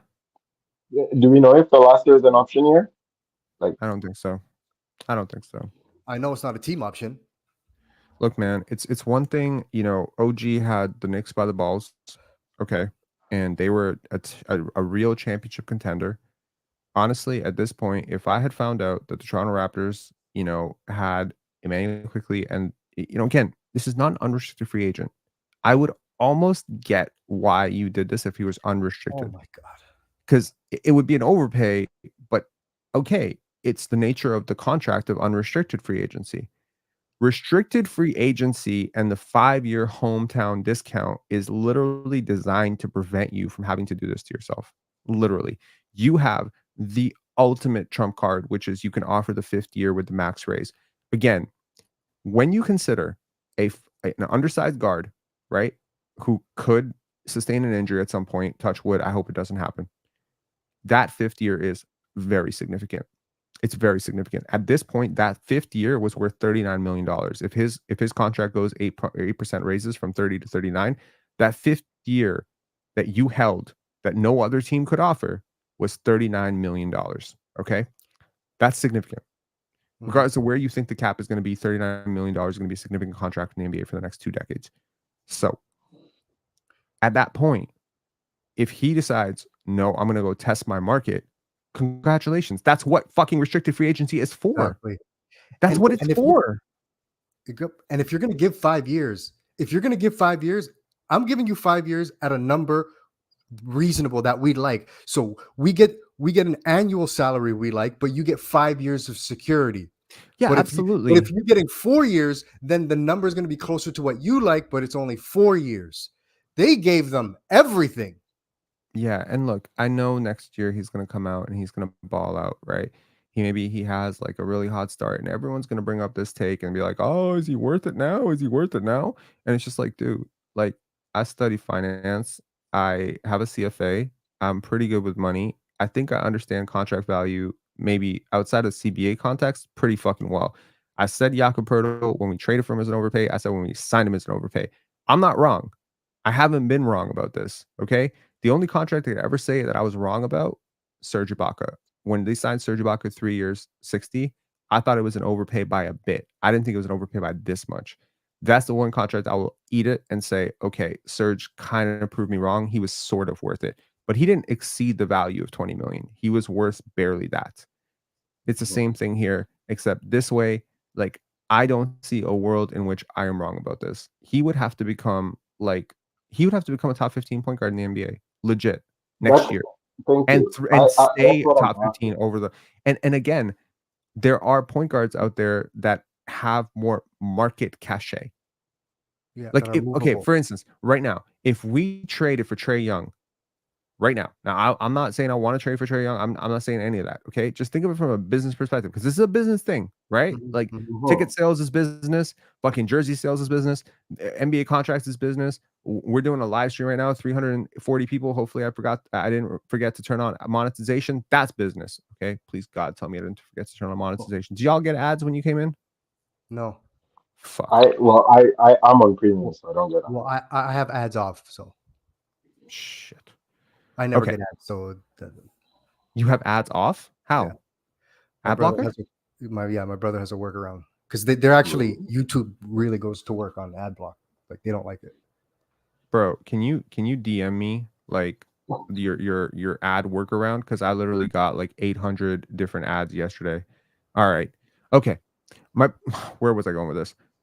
My point is that if you traded for a really marketable player like Trae Young or Damian Lillard or something like that, we can all agree that maybe from a fit perspective, they're not great, timeline doesn't work, etc. How much are you boosting ticket sales next year if you trade for Damian Lillard? How much are you trading? How much are you taking? If you start comparing him to Steph Curry and LaMelo Ball, you know what I mean? Like you've already fucking lost the plot, because he's not that player. He might one day be he might one day exceed the value of those players on the court, but it's the off-court stuff that's part of the value too. Another thing that annoys me is, you know how the other day you were talking about Bobby Webster and how this guy, he's kind of smug, and for as bad as you were at your job, you should not be this smug. You remember that the other day? Okay, so he talks like Mr. Know-it-all, quick answers. I don't need to tell you anything. This is beneath me. And then you sign this contract. It's like, dude, sometimes I want to punch that dude in the face, because it's man. you Honestly, talk like you're the greatest, and then I check your report card and it's a D. You're getting Ds. Yeah, honestly, like, look, we are all witness right now. We are all watching what other teams are doing. We're seeing what other teams are giving up for things. We are seeing the Houston Rockets out. Like, I have been such a big critic of the Houston Rockets for years. Raphael Stone have considered him a dummy. He has massively outperformed Masai Ujiri the last 3 years, massively. Okay, since the Scottie Barnes I deal till now, he has massively outperformed him. Finding Alperen Şengün at 17 is value that the Raptors have not found in the draft in forever. Okay, finding Cam Whitmore last year, making the smart move for Amen Thompson. Yeah, we can argue they overpaid for Fred. Guess what? They give him a 2-year plus, right? That team option. They got, but it's like if the Raptors, like honestly, at this point, maybe we need to say something nice about the Raptors. They didn't give Fred VanVleet what he wanted last year. Can you imagine if and here's what I would like to say, and this is going to be a little bit of a maybe conspiratorial, but had this channel not pushed back as hard as we did on Fred VanVleet, think about what I'm saying here. We really had, like, I don't care what anybody says, go check the fucking numbers, go check the analytics. We led an onslaught of negativity against Fred VanVleet, and I'm not going to do that for Immanuel Quickley because I don't dislike Immanuel Quickley at all. I love Immanuel Quickley. This is an open criticism of the contract, not the player. With Fred VanVleet, it was a very personal attack on the player, and it was bro, it was like Ali, bro, punch. We led like the biggest, I think one of the biggest smear campaigns in Raptors history against what this guy was doing, and I think it exposed everything about him. I think public sentiment shifted on Fred VanVleet so drastically because I was the person who was criticizing him 2.5 to 3 years ago, and I remember how much pushback I got on it. I remember how much threats I got on it. But by the end of it, I was getting like 50-60% people agreeing with me. People were like literally leading the charge themselves. If the sentiment around him was not so toxic, to the point where every reporter talked about it, they're like, oh, we know fans feel weird about Fred VanVleet. We know fans don't like Fred. It's like, where did that come from? You think it's just Fred VanVleet's play on the court? Absolutely not. So yes, it is important for channels like ours and channels like Yahoo or whoever that want to be critical. It is important that you actually raise criticism when it's due. And right now, I think we have to hold a magnifying glass to this front office and Bobby Webster specifically and ask, why do you think that you're doing a great job right now? And just because you traded the failing core, just because Nick Nurse is gone, Pascal is gone, Fred is gone, OG is gone. Right. But wait a minute. Maybe they weren't the common denominator was you. That has to be a question after this contract. And let's go back to the IQ thing real quick, because a year ago, he's coming off the bench, right? He's a super sub, microwave scorer off the bench. They want to give him what, 17, 18? He's like, no, I want 25.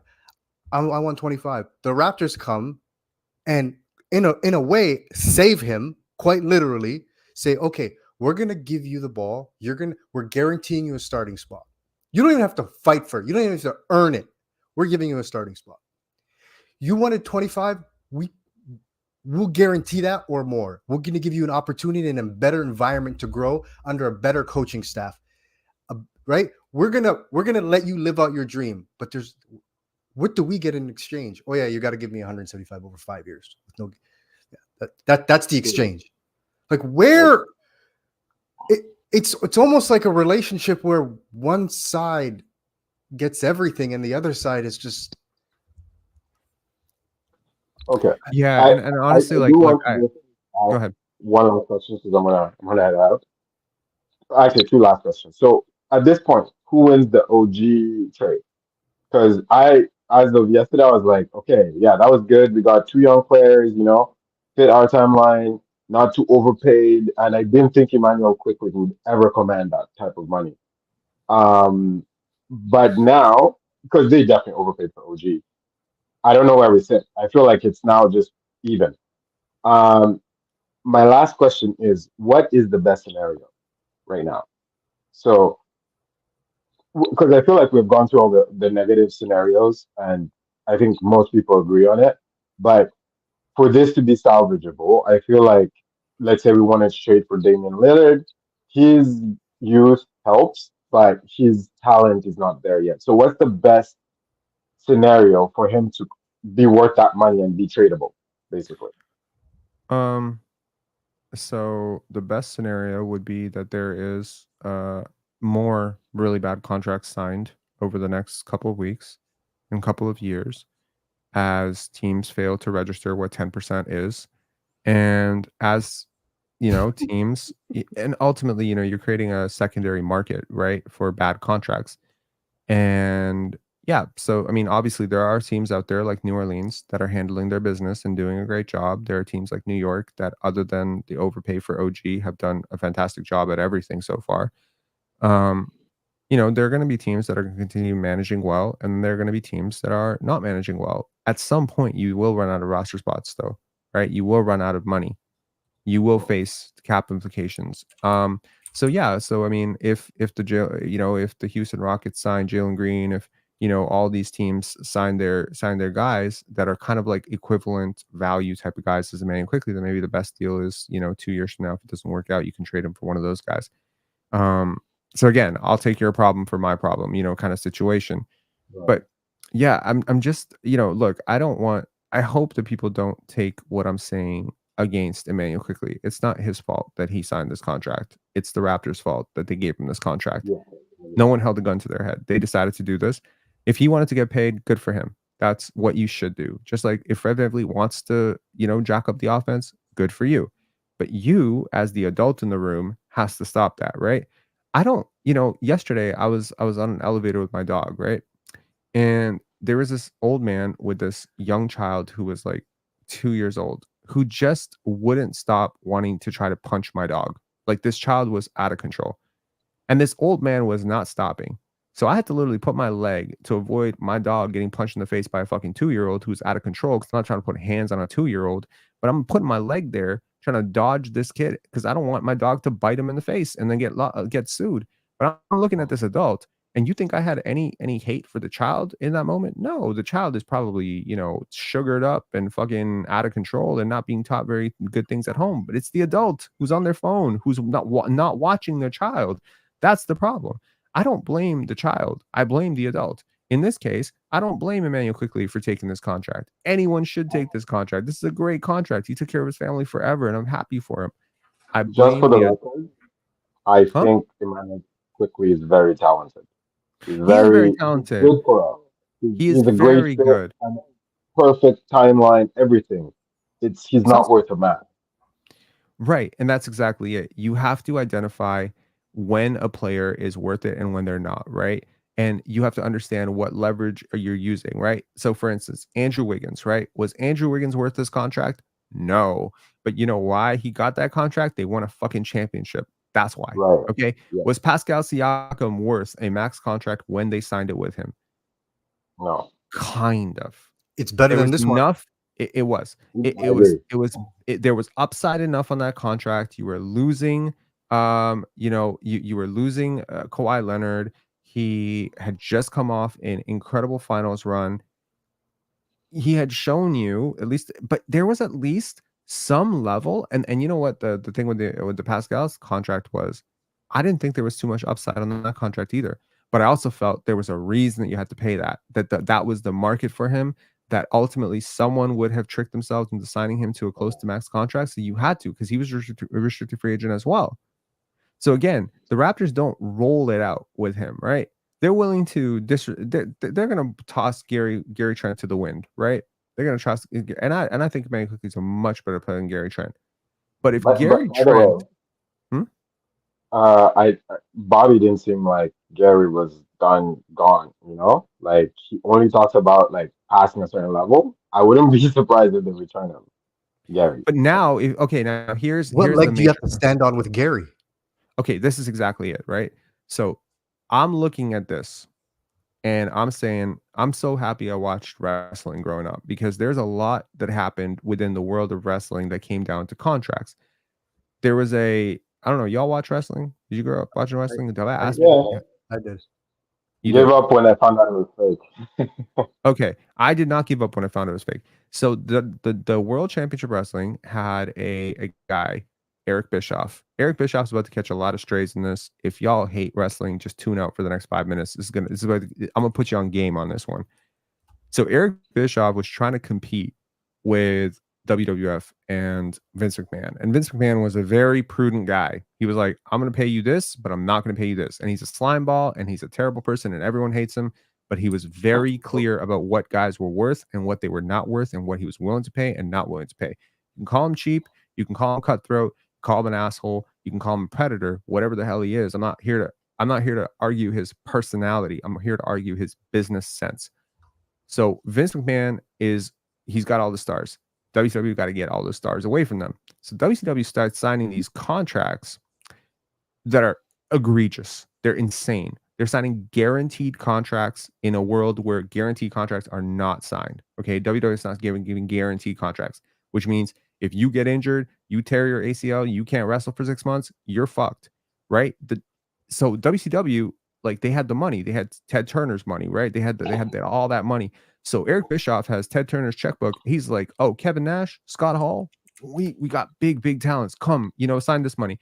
But these guys, because they get overpaid so much, now every person who kind of comes over, they're like, oh, that gravy train that Scott Hall just signed, I want to get on that too.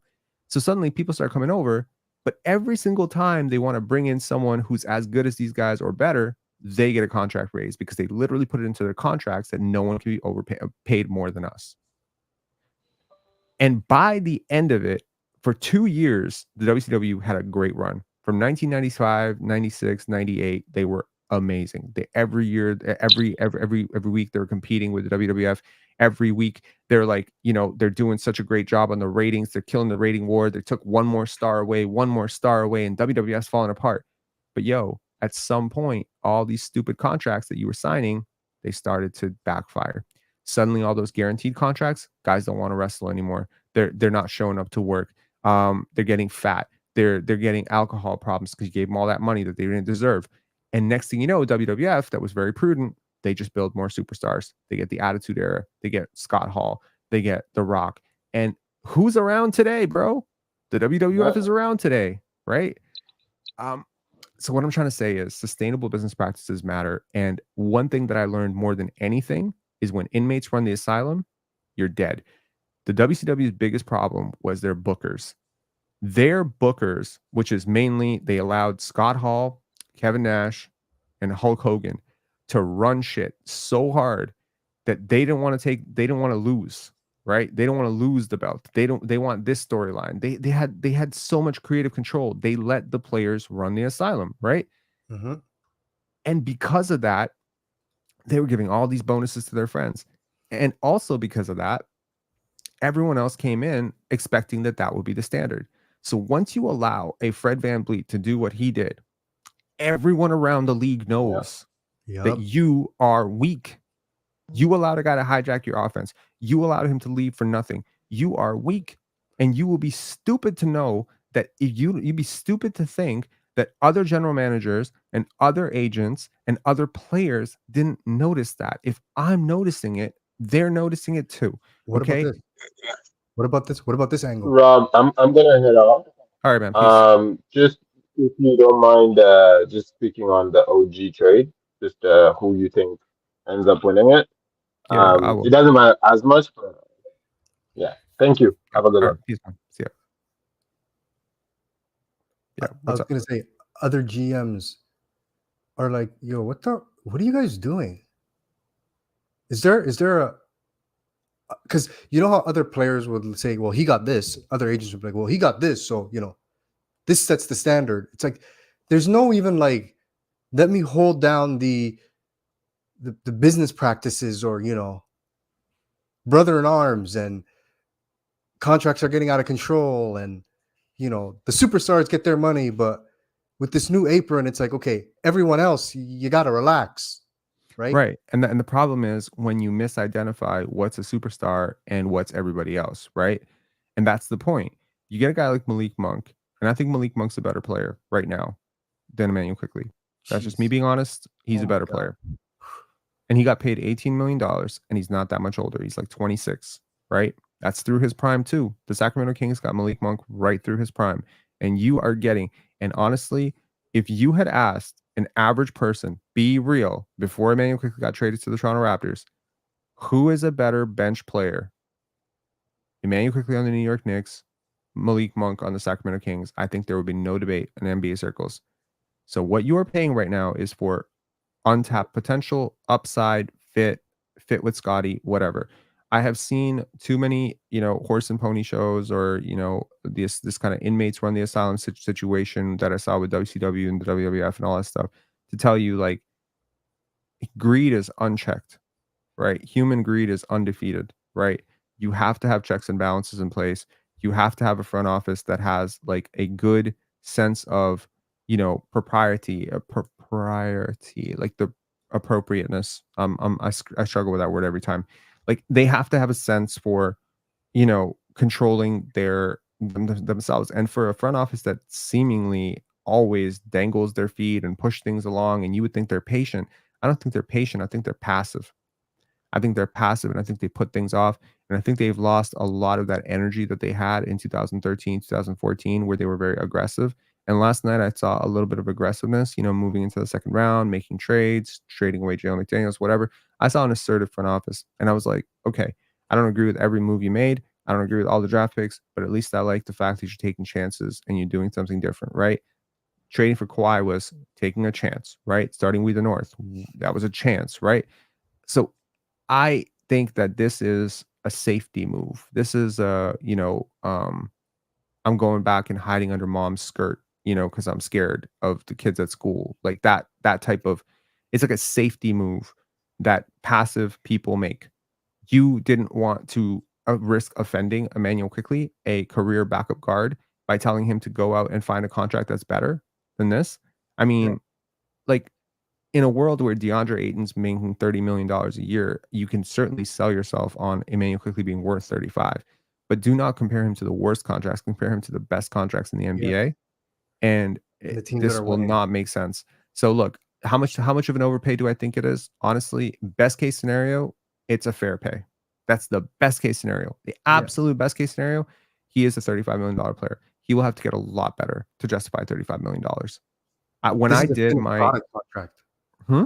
This is a finished product contract for Immanuel Quickley, the level of player he can be. This is a finished product contract. Right. Exactly.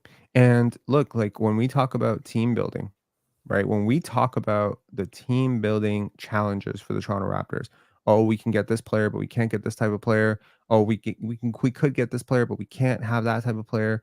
We would like that player, but we already have this type of player. When we talk about those debates, who are the three players we're always talking about? RJ Barrett, Immanuel Quickley, and Jakob Poeltl. We'd love to do this, but Jakob can't shoot, so we can't have this. We'd love to do this, but Immanuel Quickley can't guard twos. Immanuel Quickley not a great point of attack defender, so we need this. And we'd love to do this, but RJ's a non-defender. You've taken three rather incomplete players, all three of them, and paid them massively. Granted, you didn't sign the deal with the Knicks, but there's a reason the Knicks wanted to get off that deal with RJ Barrett. And RJ Barrett was really good for the Raptors. But like, there's a world in which he goes back to being Knicks RJ like next year. I was so much higher on the Raptors when I woke up than I am right now. I know. And I was watching IQ highlights the other day, and I was just like, man, because even watching him last year, he's making mistakes. Well, he's not. You justify so much. Well, I know he's almost 25, but this is a new role for him, and we have a better development coaching staff with that mindset, and he's getting more opportunities. He's in a better environment in terms of teammates and their belief in him. And you're like, we're going to be patient. Now the patience out the window. With this contract, you've almost done him a disservice to the point where it's like, oh, buddy, you're going to have to finish in the paint now. Because your contract says you're finishing in the paint. I think you've done him a disservice, because I think at some point, you do pay for the contract you sign. I think Indiana, when you look at Pascal Siakam's, 45 million going into 50 million, 52 million, whatever. At 52 million, if he regresses from this point, if he doesn't show up in the playoffs, whatever, people can be like, we're paying $52 million for this bum. And that's when you get like really toxic, fandom, right? So sometimes it's good to keep in mind that these players are not at fault for the contracts they're signing. and you should never ever like be, rude to them or rude to them on social, being like, you're a bum, you're not worth that money, whatever. Yo, don't blame the player. Blame the organization that signed him. It's always going to come down. Eddie Curry did not force Isaiah Thomas to give him that contract with New York. Isaiah Thomas signed it himself. Yeah, this asset management is crazy. And The Raptors are probably like, a bottom 6 team in the East right now as it stands. If you lose Gary and you lose Bruce and your replacement is a whole bunch of rookies, right? I'm scared. Like there's like some fear here, bro. Because you got 12 million, and I mean, like, okay, consider the number of overpays. Chris Boucher, Yep. massive overpay. Kem Birch, massive overpay. OG Anunoby, when he signed his contract extension with the Raptors, was an underpay, and I was shocked. Yep. Gary Trent Jr., overpay. Fred VanVleet, last contract, underpay. Next contract that he wanted, overpay. Pascal Siakam, at the time, overpay. He lived up to it. Serge Ibaka, overpay, but he kind of lived up to it. Kyle Lowry, you would have to sell me on like legacy status for him living up to that contract, $30 million or whatever, but fine. The Kem Birch and Chris Boucher contracts, they dangled Chris Boucher. They dangled Chris Boucher last year, and they couldn't get a second round pick for him because no one else agrees that he is worth $12 million. Like, you idiots thought that you could just sign this guy for $12 million because he's a homegrown talent and we want to reward people. Shut up with this stuff, man. Fuck your, do-goodness. This is the NBA. This is a business. A guy who could barely get minutes in Orlando comes to Toronto, is gets a starting job and gets the contract extension. It's like poverty fucking franchise. Yeah, he was getting scraps in Orlando, and now absolutely. And to anyone out there who thinks we're wrong here, go back and really ask yourself, what did you get from Kem Birch after he signed that contract? What did you get from him? What have you got? Have you gotten return on value on any of the contracts that we've been critical of? Have you gotten return on value for Gary Trent Jr.? Has Gary Trent given you $51 million of value over the last 3 years? Ask yourself the truth, bro. Don't lie to yourself. Like cowards, they're going to stick their chest out. And like cowards, they're going to stick their chest out and put bass in their voice when they negotiate with Gary. Like fucking cowards. But when IQ's agent came through, oh, yeah. Mouse, crickets. Yeah, and it's like, yo, right now, if I'm Gary Trent Jr., I'm not taking $11 million from you. You just paid Immanuel Quickley $35 million. I want 18. I want 20. And obviously, anyone who comes in here is going to have the same fucking expectation. If I'm like, let me put it this way. If Malik Monk was actually hitting unrestricted free agency right now, and let's just say he kind of wanted to sign with the Raptors, right? Let's just say hypothetically he wanted to sign with the Raptors. He had interest. He wanted to be a 2-guard. He thinks you need playmaking off the bench. He thinks he can be your 1-2 off the bench. Jacoby Walter is further away, whatever. You don't have a backup guard. Fine. If he comes right now after you've signed this thing with Immanuel Quickley, you think he would take 78 over 4? Bro, he would take 125 over 4 after you sign this deal. That's the difference. And do not tell me that it's because Sacramento is such a fucking appealing market, because it is not. It is a smaller market than Toronto, and it would be an amazing benefit to Malik Monk or any player to leave a small market and come to a market like Toronto if the Raptors are good. I don't like, you know what? It's just, it kind of comes down to this. It's like, if you don't believe in the market, if you don't see the value in the market, you're always going to negotiate against yourself. Tim Lawicki, he really believed in this market. He really did. He was like, y'all need to have more confidence in yourself. And he infused Masai with this confidence as well. Believe in yourselves, believe in your city, whatever. Like, that shit is just gone. These guys don't believe in their process right now. Yep. And it's just weird. Malik Monk would take a discount to stay in Sacramento because he liked the team, he liked his teammates, he liked the culture, the thing that we're building there. Bill Neath. Bill Neath, I'm gonna say this right now. This is the same front office that took a minimum contract guy who was barely going to be an NBA player in Kem Birch and gave him $6 million. This is the same front office that paid a maximum $3 to $5 million player guy, maybe $6 million, like Chris Boucher, and said, oh, $6 million, we will double it. No, these are not 2024 prices. And if you want proof, go check Malik's contract. Go check the next contracts that are going to be signed in free agency. I promise you, Once we exit free agency in 2 weeks, you will look back at every contract that was signed, and I guarantee you, Immanuel Quickley will be an outlier. OG Anunoby is a primitive outlier, but there is so much context to why the Knicks had to sign OG. They signed OG because all their other players are under contract they and put they all are their chips on the extremely table. underpaid. And they put all their chips on the table. It's championship or bust over there. Exactly. We are not going for a championship. Immanuel Quickley is not a generational point guard. You are not signing the Knicks Damian Lillard. There's no upside of that happening. You're not signing Steph Curry in his prime. Steph Curry was on a massive value deal after his rookie deal, right? So, I mean, look, like you can't lie to yourselves here. Just be honest. Don't like here's the thing. If you're a Raptor fan right now, there's two ways you can go, right? You can accept this right now, right? Or you can lie to yourself right now. If you want to accept this right now, you're gonna feel bad about it for a day, and you'll probably get over it tomorrow. Okay, you're gonna be a little bit bummed out today, and then you'll try to sell yourself hope tomorrow.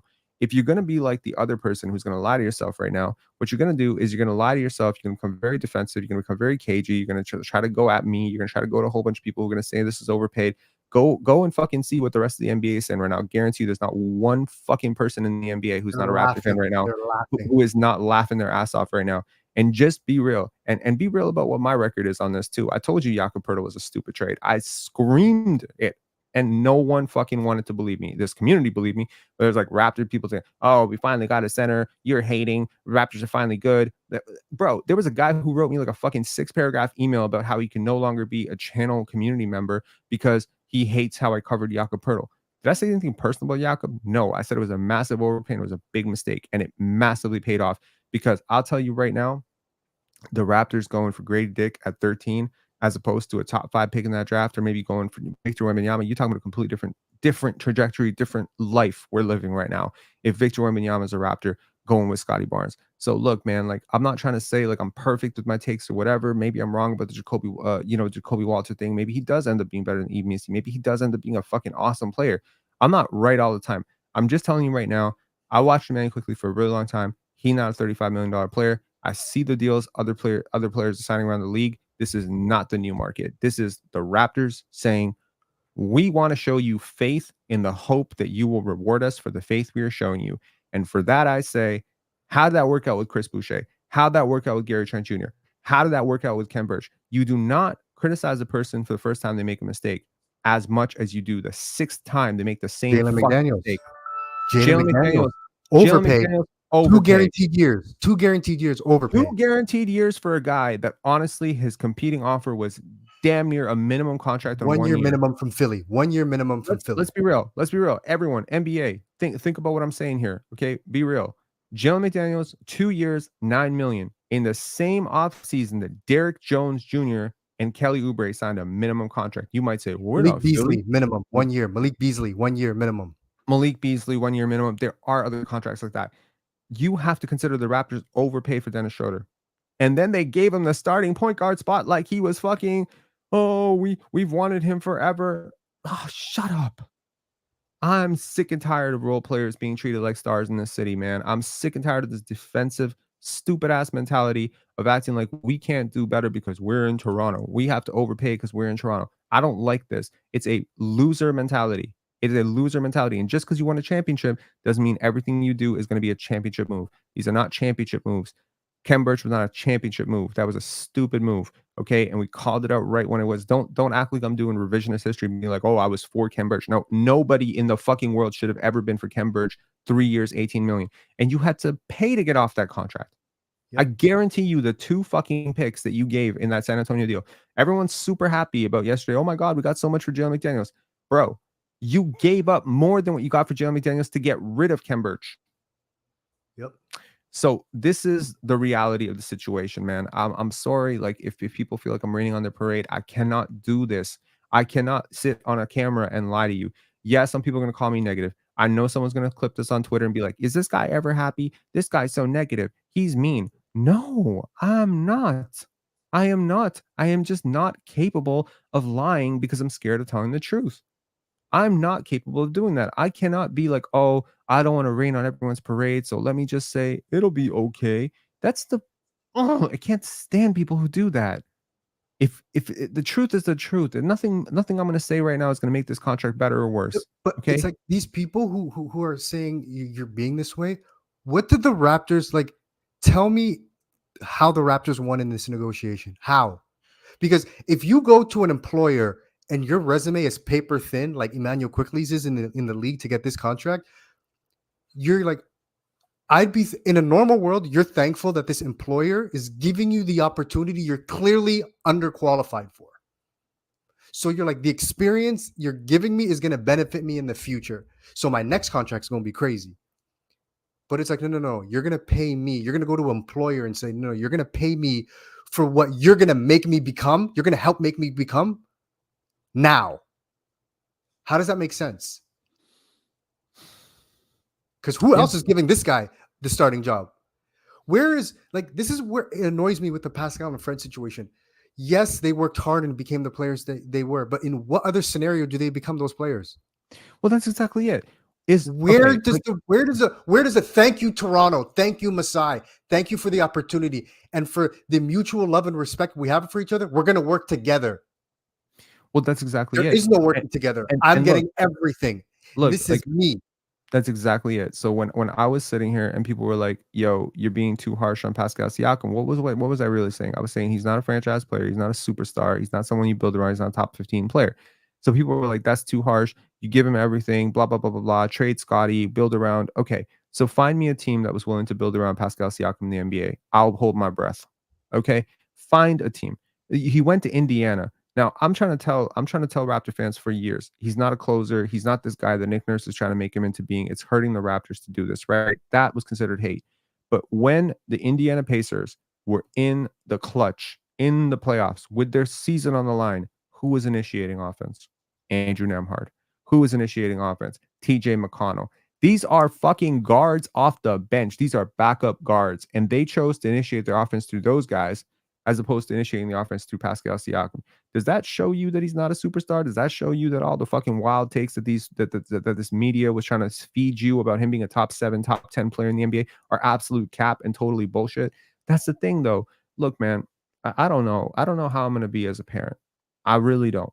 Okay. I really don't know that because I'm not there yet. I don't have a kid, so I don't know. I'm 36 years old, don't have a kid. It's kind of weird because LeBron James 39 and his kid is in the NBA. So I'm just like, whoa, time is flying by. But I'm going to say this. If my kid comes up to me and says, "Daddy, is this art Picasso? Is this better than Picasso?" I'm never going to say yes unless it actually is. There are these people that they think that their thing is better than other people's thing. Yeah. And I don't have that in me. Scottie Barnes is not great and awesome because he's a Toronto Raptor. Scottie Barnes is great and awesome to me because he's great and awesome, right? I don't care that you play for the team that I root for. If you're ass, I'm just going to say you're ass. And I don't think that that's a bad thing. If you're shooting ass, if you're a bad teammate, I'm just going to call it out. I'm not devaluing someone else because they're on another team and I don't watch them as much. I'm not going to be like, "Oh yeah, Immanuel Quickley's way better than Tyrese Maxey because he's a better defender." Bro, no. This is divorced from reality talk. It's stupid, right? So look, I mean, I'm not this gets overly negative, and unfortunately, because people get positive, I have to go the other way. Let me put it this way. You have a very good young player, right, in the NBA. You overpaid significantly to keep him. I don't know why. I can't completely wrap my head around why. I don't know what the upside is on this. But let us pray as Toronto Raptor fans. Let us collectively, say that we are not actively rooting against the team that we're rooting for. We obviously want the Raptors to be good. So let us hope that for the Raptors' sake, for everyone's sake here, for Raptor fans' sake, that Immanuel Quickley is worth closer to 35 million than he is 20 million. Let's hope. I don't know if he'll ever be worth 35 million, but I hope he's worth more than 30. That would be awesome. Because when I was talking about signing him to 28, I knew that was a bit of an overpay. I thought 25 was fair. I thought 28 was a bit of an overpay. I thought 30 was where it was going to land. But 35 is like, oh, great. Take the house, take the car. The Raptors are like the fucking guy in a divorce, where the woman comes and she's like, "I'll take the house." He's like, "You can have the car too. You can have the cottage too. You can have the kids too. You could just have everything, bro." Like, but can you leave me the toaster? Can I have the toaster? Can I keep my favorite toaster and my favorite shirt? Can I at least have that so I can, set up my bachelor pad? Like, that's what it feels like to me. I don't know who you're negotiating against for Immanuel Quickley at 35 million. I don't think a team in the world that would have paid him that. But if there was a team that would have done it, they were teams that had the tax advantage of Orlando and San Antonio. So if that's what forced this, that sucks. It's unfortunate because once OG and once Paul George and once Pascal Siakam go away from the free agent market, there are going to be teams that are going to have money. And maybe one of those teams is like Immanuel Quickley, 2 years, 80 million. And if you're the Raptors, now you have to sign him to a contract that you absolutely hate because you don't want to sign him to 2 years, 40, because now you have him as a unrestricted free agent in 2 years. The Raptors chose sureness. They definitely overpaid. I hope if you put a gun to their head, I think they know they overpaid. But they're betting that he's going to be a really good player for the next 5 years, and I hope that they're right. It just, when you talk about winning on the margins, and we look at teams like, OKC, Orlando, Houston, the assets they have, even New Orleans, Boston, what the Knicks are doing, and how many contracts you talked about how many people were overperforming their contracts last season, and it was grim. It was like 3 people. Man, it's so hard to win a championship with the secondary apron. It's so hard to make pieces fit and have flexibility. And it's like, and then you go and do this, and it's like, as soon as you can see the light at the end of the tunnel, as soon as like, okay, this is the first season, we finally did it. We're out of the woods. On to new and better things, and then this happens, and it's like, okay, this isn't the end of the world, but I have a knot in my stomach, like the Yakapurtle trade deadline, because the chances this works out, if you were a betting man, the chances this contract is good for us or bad for us. If I had to choose one right now, I'm leaning bad for us. Bro, I'm not leaning bad. I'm jumping bad. I'm lying down. I'm making my bed on bad. I'm putting a fucking pillow there, and I'm setting my alarm for 5 years from now. This is bad. There's no chance this ends up being a good contract for Toronto. It can only ever be fair. And the odds of this being fair are so low. I don't think people understand because of his limitations as a player, because he's not a point guard. We're masquerading him as a point guard. And look, I'm fine with that because Scottie is a point guard. Sure. But now you just paid him like one. And so, look, honestly, the theory of Immanuel Quickley is a $30 million player. The theory of him. The reality of him might be closer to a $25 million player. There's no hypothetical in which he's a $35 million player. And let me put it into context. The market, say it again, it's the market that dictates the value. It's not like you got to look at league-wide trends. The most expensive players are big wings, dynamic creators. He is neither of those things. Movement shooting guards who have certain defensive liability, limitations, who are 24, 25 years old, who are late first-round picks. Typically, the market for these guys is 20 plus max. Immanuel Quickley played himself into a $25 million contract last year. I believe for the Raptors, from what he's shown, his body of work, he's worth around 22 to 25. I think that would be fair value. When you bake in upside to that, it gets to 26. When you bake in Toronto taxes, all that stuff, fine, it gets to 30. But you can scale it back and say, okay, maybe we give you 28, but we give you 5 years, right? And that's where the negotiation of the 5 years comes in. So to me, 5 years, 28 a year was the floor. Was the max I would go, right? Now, they technically overpaid that by $7 million. Are we losing our minds over $7 million? This is why.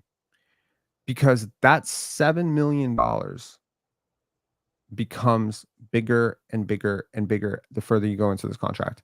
Number one. Number two, that $7 million is the difference between he's kind of fairly paid to you have to get off assets to move him. Right? Because you can say, what's $7 million in the context? And this is why I say people are bad at math, right? If Zach LaVine right now was worth 30 million instead of 39 million, I think the Bulls would be able to move him. Not for much, but they would be able to move him. Someone would probably fork up something, not an asset, but an equally bad contract. At 39, he's unmovable. Zach LaVine, the talent, is more talented at that point when he signed the contract. And again, you can't do revisionist history. Zach LaVine's been injury prone. You don't know that Immanuel Quickley won't be injury prone. You don't know that. You don't know that he won't sustain an injury. You don't know that his shot won't fall off. You don't know any of that. You don't know if you get to the playoffs, he's going to be more of the Immanuel Quickley we saw with the Knicks in the playoffs, where he really struggled in the playoffs. I implore anyone to go back and watch his playoff film. So, if you're the Raptors, you can take all of that to the bag and say, listen, but I think for the Toronto Raptors, maybe last year they sold it to him and said, listen, we'll take care of you. We're not going to hold these losses against you. Just trust us. And he did. And so they took care of the guy. And now, they're hoping that their faith in him will be rewarded by him working harder. This is like the parent who takes their kids to Disneyland before they get the A. You know what I mean? It's like, we're going to take you to Disneyland just so that you'll be motivated to go to the A. This is a misunderstanding of dopamine. But with this contract, I feel like if year 1 and 2, this guy comes out of the gate, I'm looking at this is a trade him in year 2, 3 type of situation, right? Because if Scottie becomes who he may become, you got to, it almost feels like an inevitability that you trade Quickley while he's still playing good. You know what I mean? Like if he was on a fair contract, like if he was on a contract that was kind of Mikal Bridges-esque for this time, it's like, yeah, you keep him because he's a value. So even though he's not the best player, he makes sense in how much money he makes. But now that goes out the window. Now, if someone wants him, you almost have to move him. You can't sit on him. You can't be like, no, we're riding this out. Like, no. What I want to know is what intel they had and what the competing offer was. That is what I'll always know. Who did you bid against? That's what I always wanted to know with Chris Boucher. Who was out there? You signed Chris Boucher to $36 million across 3 years. I wanted to know who was out there offering him 32. You signed Gary Trent to $50+ million across 3 years. I wanted to know who was out there offering him 45. Because honestly, when they signed Gary Trent to $51 million, I think it was $51 million across 3 years. I thought his market value was 32. So I thought they overpaid by 20 million on Gary. I think they've overpaid by about 50 million on Immanuel Quickley. That's my take. It's going to remain my take. There's upside on this, very minimal, right? Congrats to Immanuel Quickley. He is. I love him. I love the player. Man, I really do. Yep. And as a person, person, player, culture builder, all that stuff. Love him, right? And you can say all of that is true. Just like I can say I love Isaiah Hartenstein. If we went out and signed Isaiah Hartenstein to 30 million, I would pop a nerve. Okay. I like Jakob Poeltl, not at 18 million, not at 19.5 million. I would have been happy with Jakob Poeltl at 16 million. Jakob Poeltl's market value was 14 or 13. The Raptors have gone from a team that outbids themselves by 10%, and now they're a team that outbids themselves by 30%. You know what makes this worse? When you try to move off these players, you really pay the price for your overpay. So that's sort of my take on this. I'm done with this. I don't want to start my day out, venting and complaining, but I pretty much have. I would love to just talk about the positives of, the Raptors are going to be great next year, blah, blah, blah, blah, blah. But, this is a very, very tough building block. And if you're wrong about him, like if you're even like, if he becomes even 90% of what you think he's going to become, he's massively overpaid. Well, yeah. Yeah. Anyways, any final thoughts?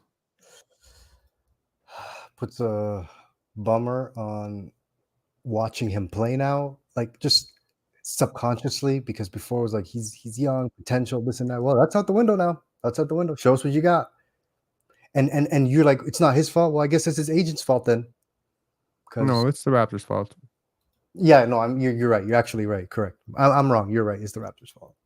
Because the agent knows, right? These agents talk, man. I've talked to trainers, talked to agents. I know they get a sense. This is the place where you will get paid. You don't want to necessarily become the place that you will get paid. Because then everyone who wants to get paid comes to you and gets paid and then fucks off, right? I don't know. You don't want to be that girl. You don't want to be that girl that opens her legs. You don't want to be that. And we're that girl. Oh, yep, she opens her legs first date, and there's a lineup. Oh, there's a lineup of dudes trying to go out with you. That's Coach Mo out here talking about trains. Okay, all right, man. Appreciate it, man. All right, take care. That was a great final comment. Shit, that's gonna be a hard mental image to shake out of my head. The Toronto being that girl. Listen, let me calibrate here. Immanuel Quickley is a fantastic player. 3-point shooting always gets paid. Okay. It does. 3-point shooting gets paid. He's a fantastic shooter. Hopefully, with Darko's tutelage, he will expand his range out and he'll expand the volume up. There are severe limitations in his game as a playmaker. I do not buy him as a lead initiator. So it's going to be at best a secondary creator. His fit with Scottie is good, but it could be better. If he was a better defender and he was a little bit taller and he was a little bit more dynamic with the basketball, and I keep talking about Zach LaVine because, yeah, if he had a little bit more of that Zach LaVine stuff as an offensive player, not defensively. Zach LaVine is an atrocious train wreck on defense, but I'm saying as an offensive player, if he could do some of the dynamic stuff that Zach LaVine could do, yeah, it would make a difference. How much better do you think Immanuel Quickley can get at this point is really up to you to decide. The Raptors have had guys who've just grinded and worked and worked and worked. DeMar DeRozan, he got better and better and better, and he continues to get better. Pascal Siakam, better and better and better. Fred VanVleet, better and better and better. So they've identified a type of player, a worker, a guy who's in love with the process, right? But there's a difference between the player and the asset, and that has to be divided. You can believe in Immanuel Quickley, the player, and I hope that you continue to root for Immanuel Quickley, the player, because he's a fantastic player. It's another thing to understand the underlying asset that is attached to the player, right? Scottie Barnes is fairly paid, in my opinion, because I think there are 5, 10, 15 other teams that would have paid for him, right? They would have paid a max contract. If you wanted to play hardball with Scottie, he would have gotten a max offer sheet from somewhere else. I guarantee it. All-star, rookie of the year, 22, 23 years old. Yeah, that's the going rate. You might feel, by the way, that he's not going to earn that contract in year one, and you might actually be right. Who knows, right? But there's so much expectation baked into a high lottery pick working themselves into it. Sometimes you're right. Pascal Siakam, right? Not a high lottery pick, but a guy you sign off the rookie extension and he builds into it, becomes an all NBA guy. And suddenly you're like 35, 36 million was kind of fair. Sometimes it doesn't quite work out. RJ Barrett, right? For the New York Knicks. He was an albatross for them for 2 years, right? This is it. Bueno Kitty saying, Coach Mo, homeless shelter to town pump. That's hilarious. IQ struggle in his last playoff game. That is true. Immanuel Quickley's playoff sample is not great. Dan Martin saying was expecting 5-150. Dude, I would have been celebrating 5-125. I'll be honest. I would celebrate 5-125. It would have been unrealistic for him to give that. I would have been fine with 390. That is the only situation in which I would be okay with Immanuel Quickley getting that. I think from the Raptors' perspective, maybe they saw, okay, let me present a world in which this actually is okay value for the Raptors. I want to preface what I'm about to say with this is a 5% outcome, maybe a 3% outcome. Here's the 3% sales pitch on this could be great for the Raptors or good for the Raptors. Number one, he does expand his playmaking and he becomes much better at it. Number two, he picks up his point of attack stuff.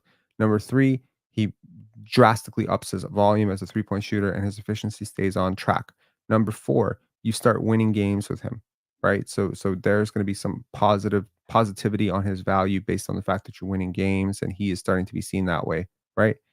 He maintains his production, his analytics get a little bit better. All of these things are going to matter because obviously GMs are going to look at analytics if they're looking at his value. The other thing is health. He would stay healthy and he would continue to improve. Now, if he continues to improve at the rate that a guy like DeMar DeRozan improved, at a rate that Siakam improved, if they see that same kind of like, okay, He's 24, but he's a young 24. He hasn't gotten the tutelage of a Darko Rajakovic. He hasn't gotten this like development that we're going to put into him. He's going to become this type of player. Then at best, you're going to have a player that is on paper worth 35 to 36 million, but no one else in the league is going to agree.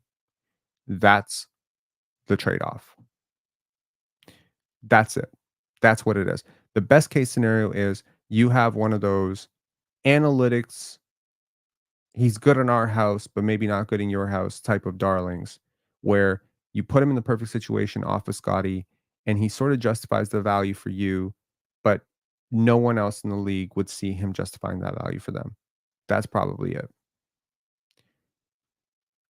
How do you compare this to the Desmond Bane contract? What did Desmond Bane sign for? That's a good question. Let me just check Desmond Bane's contract. So Desmond Bane signed a 5-year, 197 contract with the Memphis Grizzlies. I mean, good question, right? Like Desmond Bane versus Immanuel Quickley. Okay. Let me pull this up here.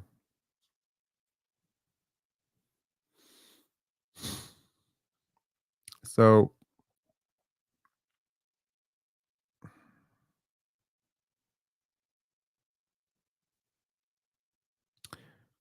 it's worth noting that Bane has been a starter for pretty much his entire career in Memphis. I think that's worth noting.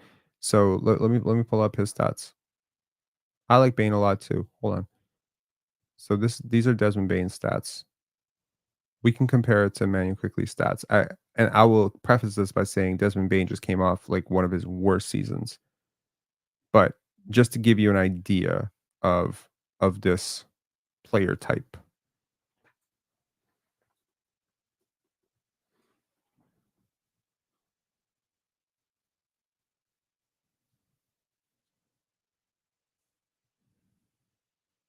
That's the gap. Desmond Bane coming off his worst season in a really long time. Okay. And the gap was pretty tremendous. Bane's a higher volume scorer, better rebounder, better playmaker, more steals. He is a better defender. Desmond Bane's a much better. I think Desmond Bane's a better defender. Despite the 3-point percentage, I think he's a better 3-point shooter. He's a better free throw percentage guy. His analytics are better, and this is his worst year. So yes, you know, like people want to compare Immanuel Quickley to this guard, this point guard. Yeah, this is a great guard to compare him to. Let me see here. Let me expand this out. Let's look at the volume, because I think the volume would be very, very important as well. So where we got per 100 possessions. So Desmond Bane takes 14.1 3-pointers per 100 possessions, which is, I think, very significant. He's a higher volume creator. The value of a replacement was the same, although Bane played like 30 less games. So I think that is significant. The box is minus. Bane's a better defender. As I said, okay, hold on. Let me take a look at Crafted. One sec.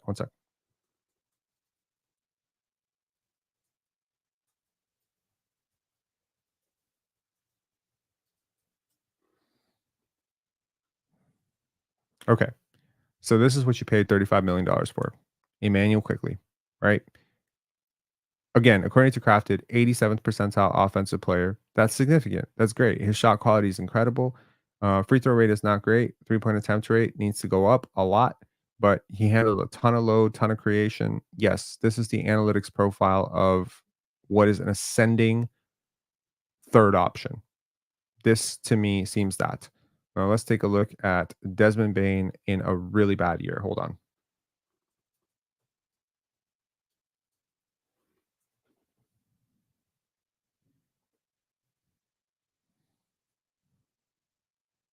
So, you know, better. Overall, shot quality is the same, but efficiency is better. You know, free throw attempt rate is not necessarily great, but load and creation was even higher. It's better passer. So overall, it's not too big a gap. It's really not too big a gap, but the gap is there. Bane's a better player. So, and he's a bigger player. Is that worth noting? He's 6'4" instead of 6'2". Does that matter? Does that matter that much? I think probably most people in the NBA would call Desmond Bane a little bit overpaid, but he is a really good player. I don't know. Quickley's number a mix of Toronto and New York. That's fair. It is. But you can make an argument that he was a completely different player in both situations. Look, if the Raptors feel like out of context, Immanuel Quickley with better screeners, with Jakob Poeltl back in the lineup, playing off of Scottie Barnes. Look, I think Immanuel Quickley is going to be fantastic next year. I really do. I felt it the entire offseason so far, and I'm going to say it again. Immanuel Quickley is going to be, if he's healthy, he's going to be fucking fantastic next year, right? He's going to be like, I don't know, like 22, 23 points per game, 7 assists, 5 rebounds. Like he's going to be, if the Raptors are good, he's going to be in the All-Star discussion, right? But the Raptors probably aren't going to be good enough for him to be in the All-Star discussion. And part of the reason they're not going to be good is him, because he's going to have a high load, and his shot quality is good, but his overall like volume on 3-point attempts and his overall point of attack defense is going to keep you away from that conversation, right?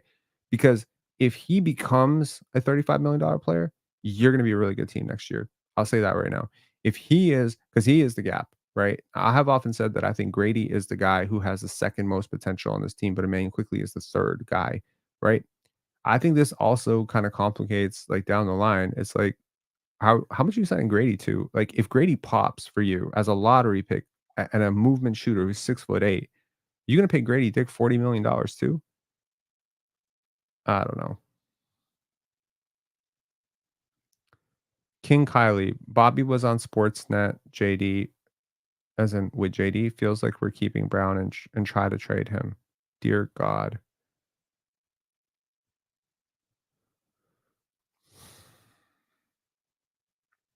Justin Sear saying Grady gets all the coin.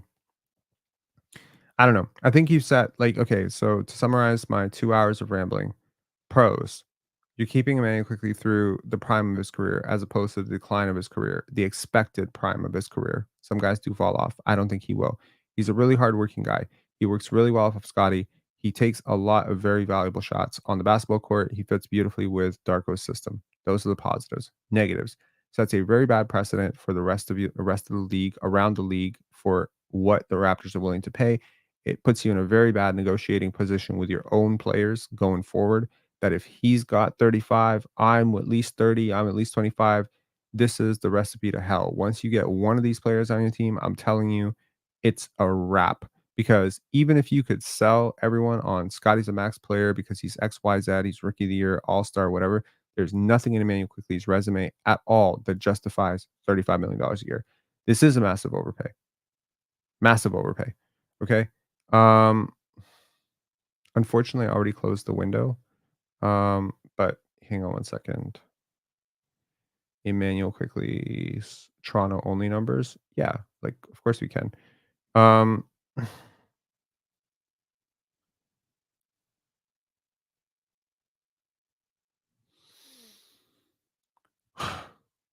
Give me a sec.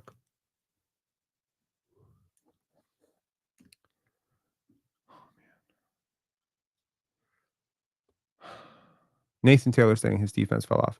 I think that's part scheme, bro. I really do. I think that was partially scheme. Like, I think it was scheme related. But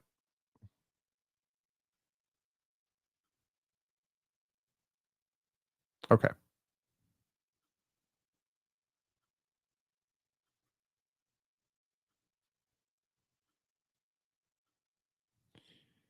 Okay. So IQ as a Knick was 2.5 box plus minus with very positive negative 0.2. I think that's decent. Defensive box plus minus. With the Raptors, he fell down to 0.6. With the Knicks, he shot 4% better from the field. He had an equivalent 3-point attempt rate, despite our claims that we boosted that. Free throw attempt rate was right around similar. His assist percentage doubled with the Toronto Raptors, but I think that was massively significant, while his usage decreased with the Raptors. His turnover percentage also went up by a bit, but not enough to compensate for that. So the Raptors really tried him out as a lead guard, and they came away impressed with the development that he made. Okay.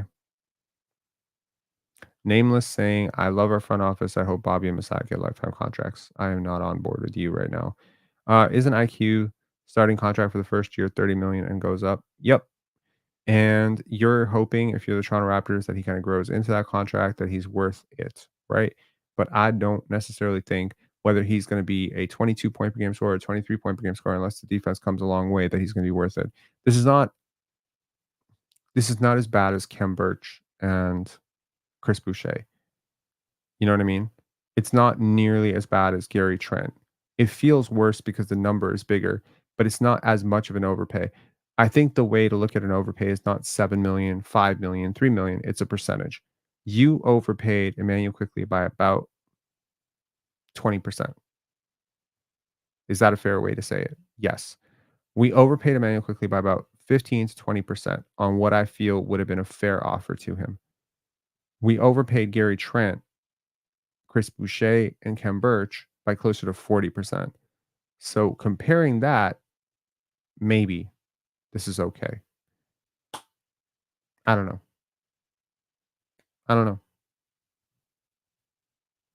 His analytics with the Knicks do suggest that he's going to be a better player next year, though. I'll tell you that.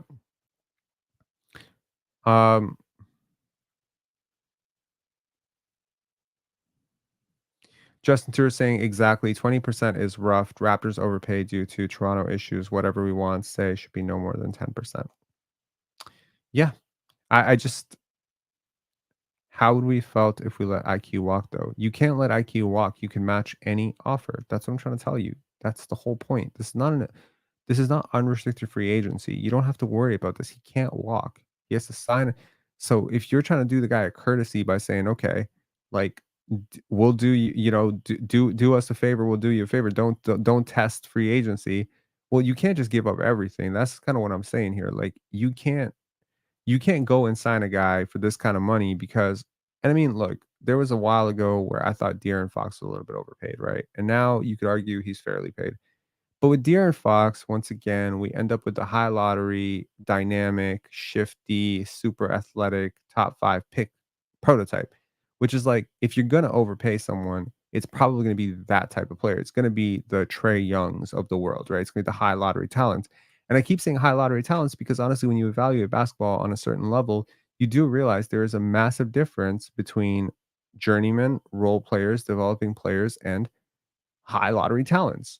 You know, like real high lottery talents, they do have this sort of like burst potential. Like they can have this exponential jump. And if you're expecting an exponential jump from Immanuel Quickley, I just don't see it. So I see him being a steady third option. He might play second option for you, but I see him being a steady third option. And honestly, maybe the Toronto Raptors have this sort of wherewithal about them saying like, hey, we want to take care of our guys. We asked the guy to sacrifice. We asked him to play outside of his natural tendencies last year. We asked him to trust us in a contract year. He was new to us. Here's a way for us to show him that he's taken care of. And it's a way to show other players, that we're taken care of, etc. But yeah, there's a part of me that's just like, this entire we take care of our guys philosophy has backfired every single time you've done it. It's never worked out for you, not once, not ever. And you can point to the Charlottes and the Washingtons of the world and say, do you want us to become them? Do you want us to become these franchises? Blah, blah, blah, blah, blah. But I'll tell you this. San Antonio didn't take care of their guys. They still got Victor Wembanyama. Okay. There are plenty of teams. New York just haggled with all their guys. They traded Immanuel Quickley because he wanted too much money. They traded RJ Barrett because they paid him too much money. They haggled. They're still fine. I don't see agents pushing their teams. So this notion of we want to be the nice kids. We want to be the guys that everyone likes. We don't want to be pissing anyone off. This is, to me, very passive behavior, and I'm over it at this point. Bruce saying Bruce is gone. That will clear up 23 million. At some point, you have to ask yourself, like, do you keep crediting people for cleaning up their own mess? I don't think it's a fact that Bruce is gone. They have until tonight to make up that decision. So I don't see a reason why they would ever make that decision early, unless they just traded him while I was on live. There are no better options out there other than Quickley. I disagree. I disagree. Um, I understand what you're saying too, but I also again, purely from a negotiation perspective, you have not shown that you are a $35 million player. You just haven't. You haven't. You've treated him like one. You gave him the role like one. You gave him the keys to the offense like one. But this to me seems a lot like Fred VanVleet's a $40 million player because he had Jakob Poeltl as a pick and roll option, right? IQ makes more than De'Aaron Fox. Does he really? That's wild to me. Hold on. Let me just check this. De'Aaron Fox contract. 5 years, 163 million. Holy shit. Wow. Yeah. Yeah. Jay Powell with the like the vid, guys. Best Raptors content on the web, hands down. Appreciate you, man. Thanks a lot. He could have easily offered more by other teams. The Raptors could have been forced to match. Gabriel, man, can you please think before you speak? No one in the world could have offered Immanuel Quickley $175 million. No one. No one. Even if you want to sell yourself on the Spurs or the Orlando Magic coming in as boogeymen, right? Trying to come in and saying oh, we'll take your guy from you. We'll force you to. Okay, cool. Bet. So what if rumors are true? The Orlando Magic want to sign maximum 2-year deals, right? That's what they've offered Klay Thompson. Okay.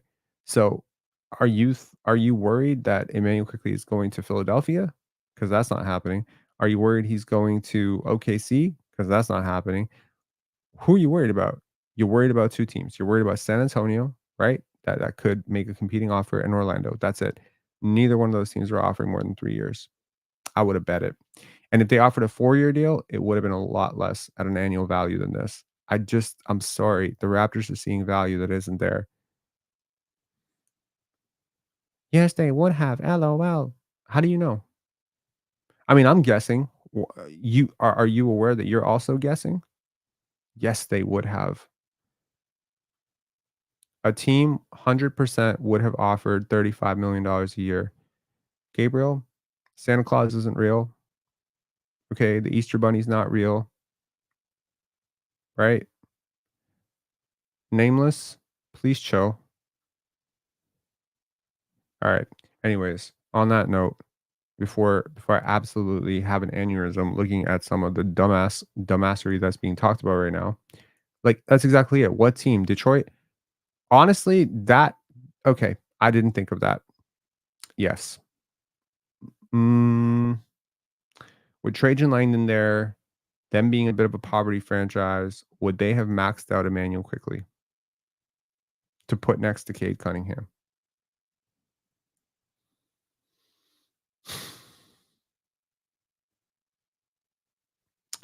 Maybe.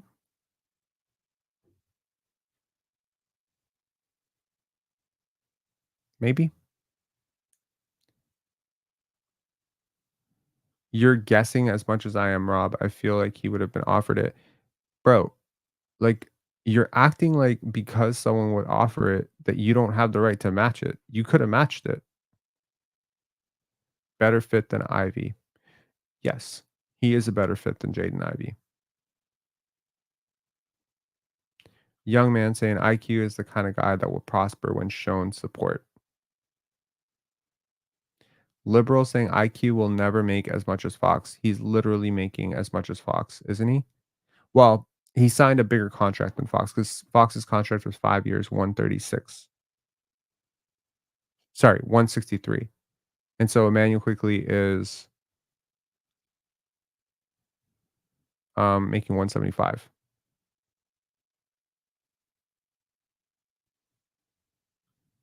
No, he isn't.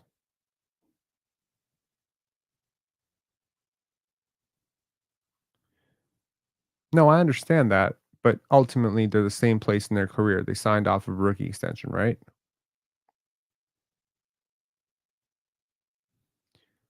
We could have matched it, but isn't building faith with him better if you think he could get similar?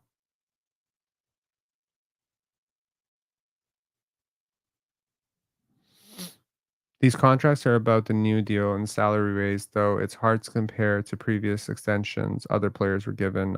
No, I understand that. But De'Aaron Fox was a franchise level point guard for the Sacramento Kings, right? Rob, what would you have paid IQ before watching him as a Raptor? That's a great question. I would have paid him 110. Mm, I would have paid him 110 over 5. I think that would have been my best deal for him. Or 94. So 92 4. So that's more than Malik Monk money because I think Malik took a big discount. So 92 over 4 or 110 5. Because I do think that giving the extra years, like it's valuable, right? It is going to be a quiet free agency for the Raptors. Are we capped out now or do we have our MLE now? Um, we'll have some money.